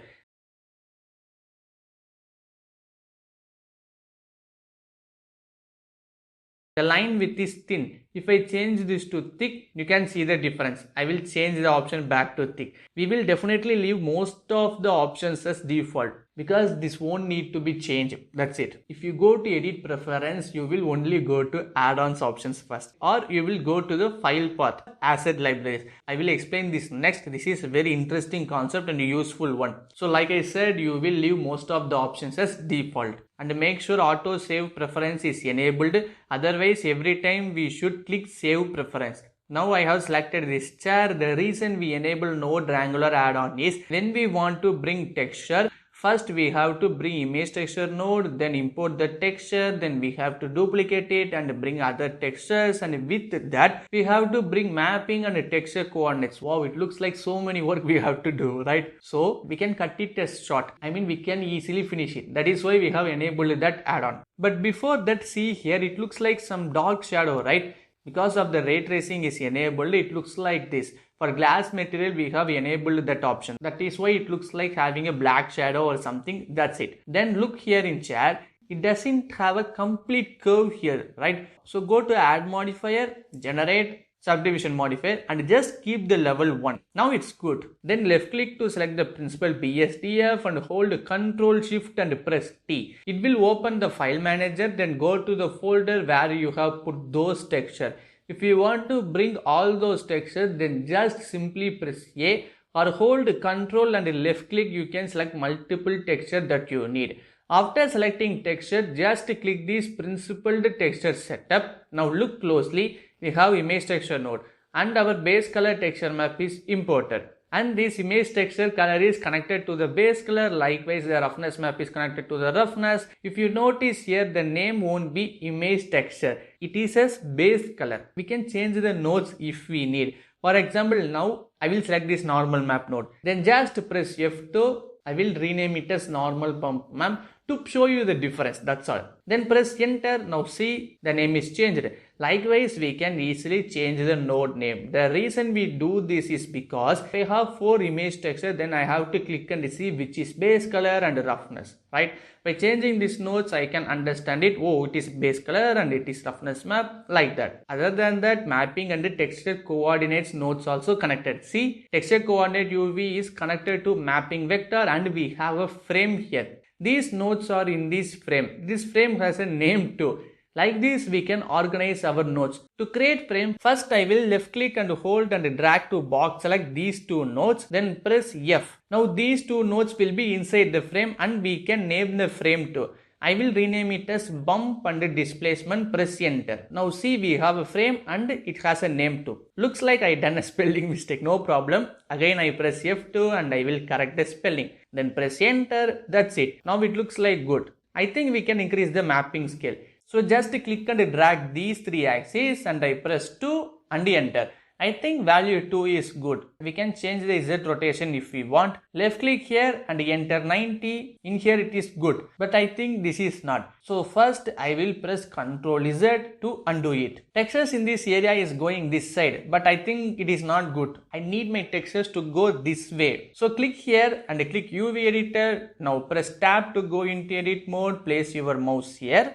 And press L, then in UV editor, press R90 in numpad and press enter. Now those faces area textures only rotated. Now in the drop down menu, if you need, now just click on the wooden texture base color so we can see the image. Then we can move the texture where we want and in those selected faces the texture will move. We can change the textures in this area also. Place your mouse here and press L to select it and in UV editor press R90 in numpad to rotate it and enter. Likewise in this back side also press L to select it and press R90 to rotate it and enter. Now press tab to go into object mode. Now I will check everything it is good or not. I think yeah, like this also you can move or rotate or scale the textures by selecting those specific faces in the UV editor. You can scale it or rotate it or move it. Now I click here and go to shader editor. I think we can reduce the displacement value. Left click and say 0.003 and press enter. Now it looks good, but the chair looks like a bright brown color and table is dark brown color. It is not matching, right? So we can make the chair little bit darker. Now press Shift A in color, just left click, use saturation value node and bring it here and left click to place it here.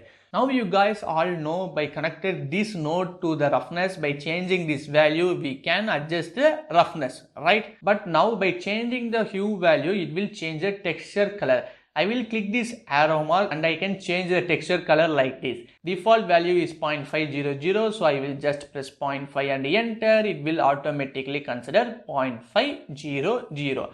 Similarly, we can change the saturation value too. And now by changing the value option, it will become more darker or more lighter. Based on the amount, we need little darker, 0.6. It is good. There is another node that will be so helpful in this situation. First, we have to remove this node.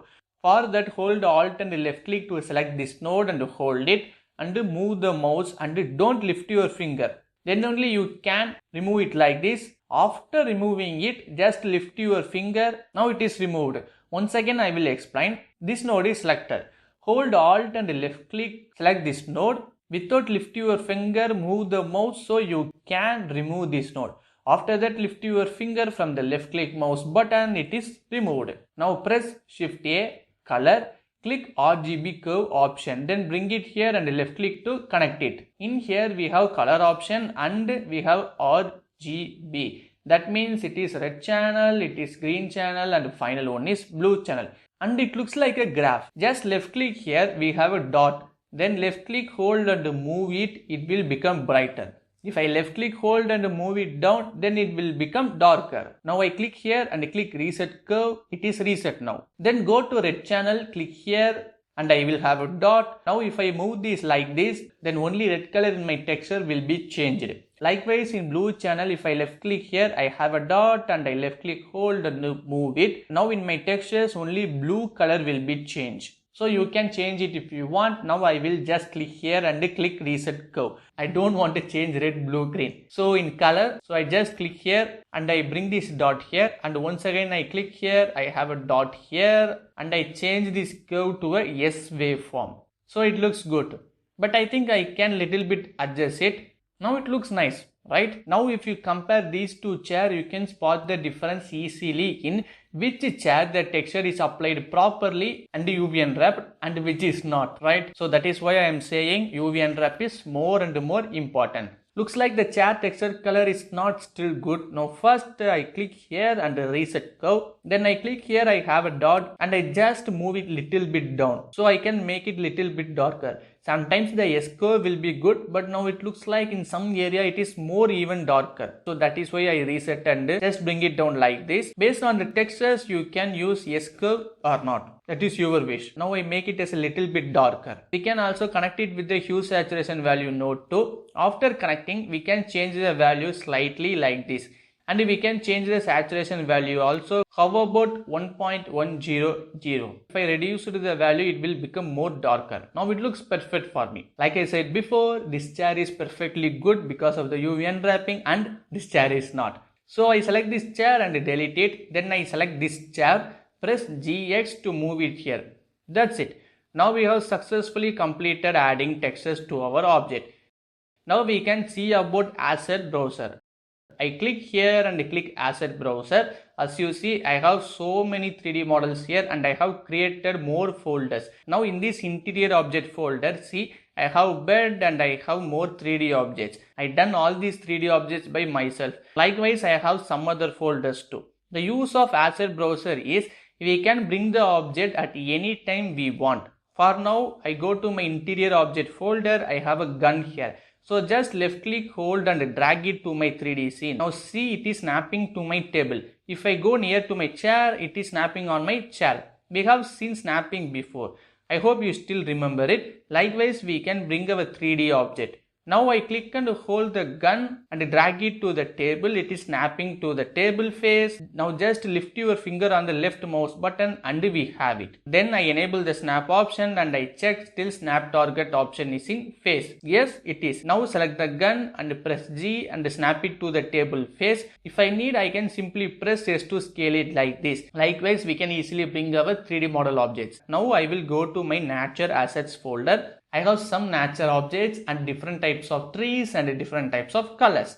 I just left click this tree, hold it and drag it to my scene and I will lift my finger. Now I have it. Then I press S to scale it down like this. Likewise, we can bring any of our 3D model object to our scene, but first we have to add it to the asset browser. Now I delete this gun and bullet. If I hold shift and start to select, it will take so much time, right? So I will just left click and drag to select these 4 objects because these objects only we need. Then press Ctrl I, it is invert selection. It will just select the object which is not selected. Then press delete key to delete it. Now you are going to see how to add these 4 objects to the asset browser. First I have to change the chair name. Because this is a duplicate chair, that is why the chair name is chair.001. I will double click and just press backspace to remove 0.001 and press enter. And if you see, I have a collection name gun because I have added my gun to a collection. I have deleted the objects, not the collection, right? So that is why I have it. So just right click and delete. First we have to create a folder in file manager. Create a new folder. I will rename it as Blender Assets. Inside that we can create more folders just for decoration object or for small objects or for furnitures. Like that we can create it. For now, create a new folder and name it as Interior Object 3D Models. Because already I have a folder named Interior Objects. To see the difference, I name it like this. Now in here I have a nature asset, right? So in new Blender file, create more trees, leaves or flowers like that. After that, create a nature asset folder inside this Blender asset folder and save this Blender file inside the nature assets folder. That's all. That is important. Now we have to save this Blender file inside this interior object 3D model. I have already saved this file. So click file and save as. Inside Blender asset interior object 3D model folder, I will save this Blender file. After that, go to edit, preference, click on this file path and just click plus. It will automatically go to the Blender asset folder. Just double click on the interior object 3D modeling folder. Now it looks like there is no Blender file. But our Blender file is still here, we couldn't see it, that's all. Now if I just click add asset library, the file path will be successfully added. And in here we already enabled the autosave preference, so we don't have to click save preference. Just close it. Then in asset browser, click here and see interior object 3D model. Now select this table in outliner and right click and click mark as asset. Now we have the table. Then hold Ctrl and select other 3 objects. Right click, mark as assets. Now see our 4 object is added to our asset browser. Now I can left click on the object and hold it and drag it to my scene and place it here. It will be more useful now. Now you have one doubt. As you see here, these are in gray, not in color, right? But now see here, it is all in color. The reason here it is not in color is because we have to add a thumbnail for the objects. First we have to render our each object in separate. So go to add menu by pressing Shift A, then left click on camera. My camera will be placed where my 3D cursor is. Now I left click the chair and press GX to move it here, and I want my camera to be placed in this view. For that, hold Ctrl Alt and 0. My camera will be placed where now I am in the 3D viewport, in my view. Now if you hold Shift and middle mouse wheel, try to move, you can do it. But if you try to rotate it by holding middle mouse wheel, you will come out of the camera. So just press 0 in numpad, you can go inside the camera view. If you press 0 again, you will come outside of the camera view. Now I will go inside the camera view by pressing 0 in the numpad. Then press N, this right side panel will appear. In view, enable this camera to view option, because then only we can move or rotate our object view like this and adjust it. If this option is disabled, then we cannot move or rotate the camera. So I will enable it for now and adjust it. After that, click here output properties option. In here, enable this render region. Then you get this white color line. Now click and hold it and move it so you can easily crop it like this. Now I will left click and hold the corners and crop it like this in all the sides. Then by enabling the crop to render region option, only our crop area will be rendered. It won't render this whole view now. Click this render properties. In render region, we are in Eevee. Just left click it. Eevee, Workbench and Cycles. I will give a short detail about this. We don't have to go into depth about these render engines. I will keep it as a short for now. We won't use Workbench often. Our focus is Eevee and Cycles. To tell you the difference, I will show you the image. Just look at it. This monkey object is rendered in both Eevee and Cycle. If you render in Eevee, it will render it so fast but less realistic. If you render in Cycles, it will be more realistic and have lights and shadows imperfect. But it will take more time to render it. It is slow. If you thought you need to render fast and do not need more realistic, then Eevee will be good. But if you thought you need more and more realistic, then Cycles will be the best option. Now we just need a thumbnail, so we can render it in Eevee. Press Z and click render. In render engine, change Eevee to Cycles. Now you can clearly spot the difference. The light and shadows will be more realistic now. I will switch to Eevee. Now look closely. This coffee cup, this glass, table and chair. I change this again to Cycles. Now see, while comparing to Eevee, in Cycles, glass is more and more realistic, right? So like I said, Cycles will be more realistic, but it will take longer time to render. But by changing the values in Cycles, we can easily reduce the render time and make it fast to render it. Now we don't want to go to depth, because it is just a beginner video. Actually, one of my subscribers asked me to create a video about render engine Cycles, so I already created it and I have provided that video link in the description. Feel free to see it. But I will recommend not to watch now because it will be a little bit overwhelming for you. but you can save that link and watch later, or if you thought you can just see that video and take notes now, that's a good idea, you can do it. When in Eevee, you can leave the values in default. There is no need to change. Based on my experience in Blender, I am saying this. But in Cycles, definitely you have to change options to make render fast and realistic. Press Z, go to render. It looks like our HDRI image also cropped. In output properties, just disable this. We can clearly see the HDRI image. I don't want this now. So first enable this. We can clearly see our HDRI image in the background. If I render it like this and add that image to thumbnail, it won't look good. So go to render properties and go to film option and enable transparent. Now our background fully will be transparent, but our HDRI image is still there and we get the light information from that image. Now click render and click render image, or we have a shortcut key F12. Just click the render image. Now we have it. Like I said before, render is nothing but in video editing we have an option called export, right? In Blender we called it as render. Now see, it is just render the only crop region and the background is fully transparent. Now click the image, save, and the shortcut key is Alt S, not Control S. In here Alt S. Now just click it, then go into interior object 3D modeling folder. In here I will create a new folder and rename it as thumbnail. Inside this folder I will save this render image and I name it as chair 1.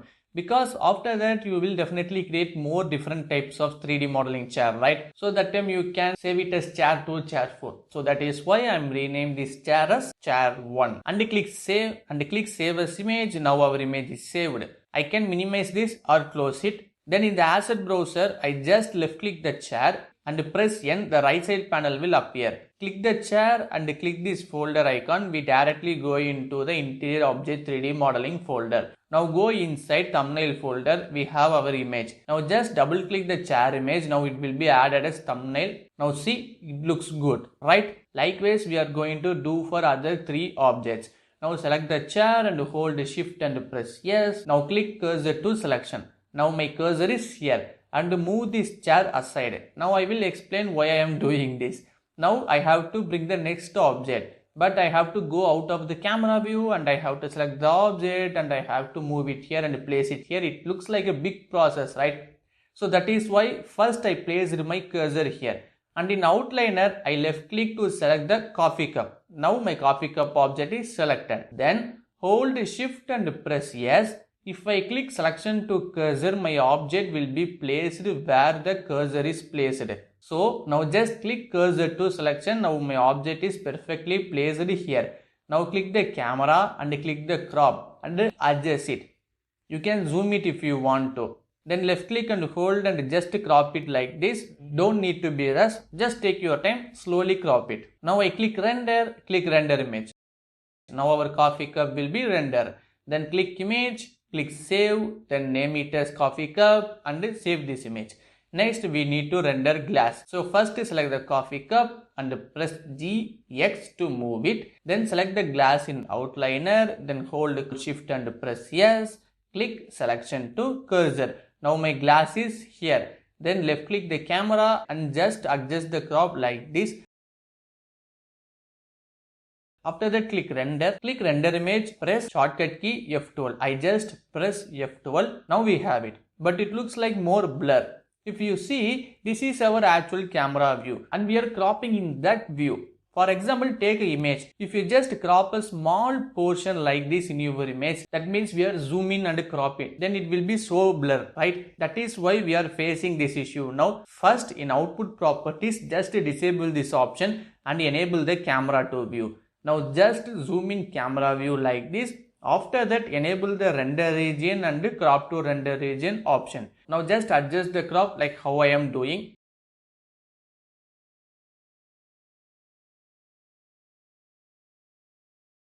Reduce it left and right side of the crop. After that just press F12. Now we have it and it is not so blur, it is good. It's just a reflection, that's all. Now click image and click save, then name this image as glass. And save it, now minimize this. Finally we have to render the table. Now select this glass and press GX to move it. Then select the table and hold shift and press yes. click cursor to selection. First I will bring my crop fully like this. Now we have to zoom out because we are so zoom in now. Then I will just move this glass away from the camera view, and I think this is good. So just press F12, now it is rendered. But I think the view is not good. So I just slightly adjust it. I think, yeah, this is good. Now press F12, we have it. Then click image and click save. Then rename it as table 1 and save it. Now in asset browser, select the coffee cup, click the file icon and double click the image. We have it. Now select the glass, click the file icon, double click on the image. Finally select the table, click the file icon, double click on the image. Now successfully we have added the thumbnail to our object in asset browser. After finishing it, always save it. This is the most important thing. Now click file, new, general. Now we are in new Blender file. Click and hold here and move it up. Then click here and click Asset Browser. Click All Libraries. Go to Interior Object 3D Model. Now left click and hold the table and drag it to the 3D viewport. Now lift your finger on the left mouse button. Now we have it. Go to Material Preview. See, we still have textures too. While creating a scene, if you ever need a table, you don't have to start it from scratch. You already have a table. You can just bring this table to your scene. Likewise, I can bring the coffee cup, glass and a chair too. After 3D modeling your object, add materials or textures right away. Then add those objects to the asset browser. It will be more helpful like this. Finally, now we are going to see about lights. Now press Shift A. In light, there are 4 types of lights: point, sun, spot, area, and you see 3-point lights. By enabling an add-on only I have it, but in default it has only 4 light. Now I will give a short intro about this light. I just placed a monkey and think this is as a wall. Just for example I am doing it. This light will be in default whenever you open the new Blender file. Then click here, Object Data Properties. Now press Z and go to Render. Now you can see the light clearly. This light will be more useful. Like tube light or table lamp, in that time the point light will be so useful. By enabling the temperature and changing the value, you can see color will be changed. Or in the color option, green, blue or yellow, like this we can change the colors. And the power value will be 1000. If I left click and enter 100, now the light will get low. If I put 5000, it will be more brightness. So you can change the power value as you need. After that, you can just leave the exposure value default. If I increase to 1, it will get more bright like this. If I reduce the value, it started to get dark. So based on the exposure value, we will get bright or dark. So you can change the exposure value if you need. Next option is radius and the value is 0.1. If I increase the value, you can see the difference. Radius controls the size of the light source, which affects the softness of shadow. Smaller radius, sharp shadows. Longer radius, softer shadows. The next option is sun. There is no radius here. It is based on the rotation. So just press R. You can see the changes. It is like sun is rotating. Sunlight stimulates sunlight coming from a distant source. It provides even directional lighting across the entire scene like sunlight in the real world. Likewise, you can change the color and strength, exposure, and we have angle too. Next option is spotlight. Spotlight emits light in a cone shape like a flashlight or stage spotlight. First I will reduce the size. Then I press R and Y to rotate it like this. Then press G, Z and move it up. Now looks like there is no light. It's not like that because of the exposure value we reduced it. Now if I increase the value, we can start to see the light. It's like a stage light in circle, right? We can change the radius if we need. I mean this one here. If the radius is more bigger, you will get softer shadows. If the radius is smaller, you will get sharper shadows. We have seen this option in point light. I hope you remember that. The same option is in spotlight too. So like I said, spotlight will be more useful for flashlight or stage light, something like that. And in here, blend option is more interesting. If you increase the value, you can see the shadow, it is more realistic. If I make the value 0, then it looks like a line. So by adjusting this value, you can adjust the light and it is realistic. Final one is area light and this is my favorite one. This light will be more useful when it comes to interior scene. and I will bring the RGB value 1, then it will be full white. Area light emits light from a flat surface like a softbox or window. It gives soft, even lighting with natural looking shadows, and likewise spotlight can also smoothness in shadow by changing the blend value.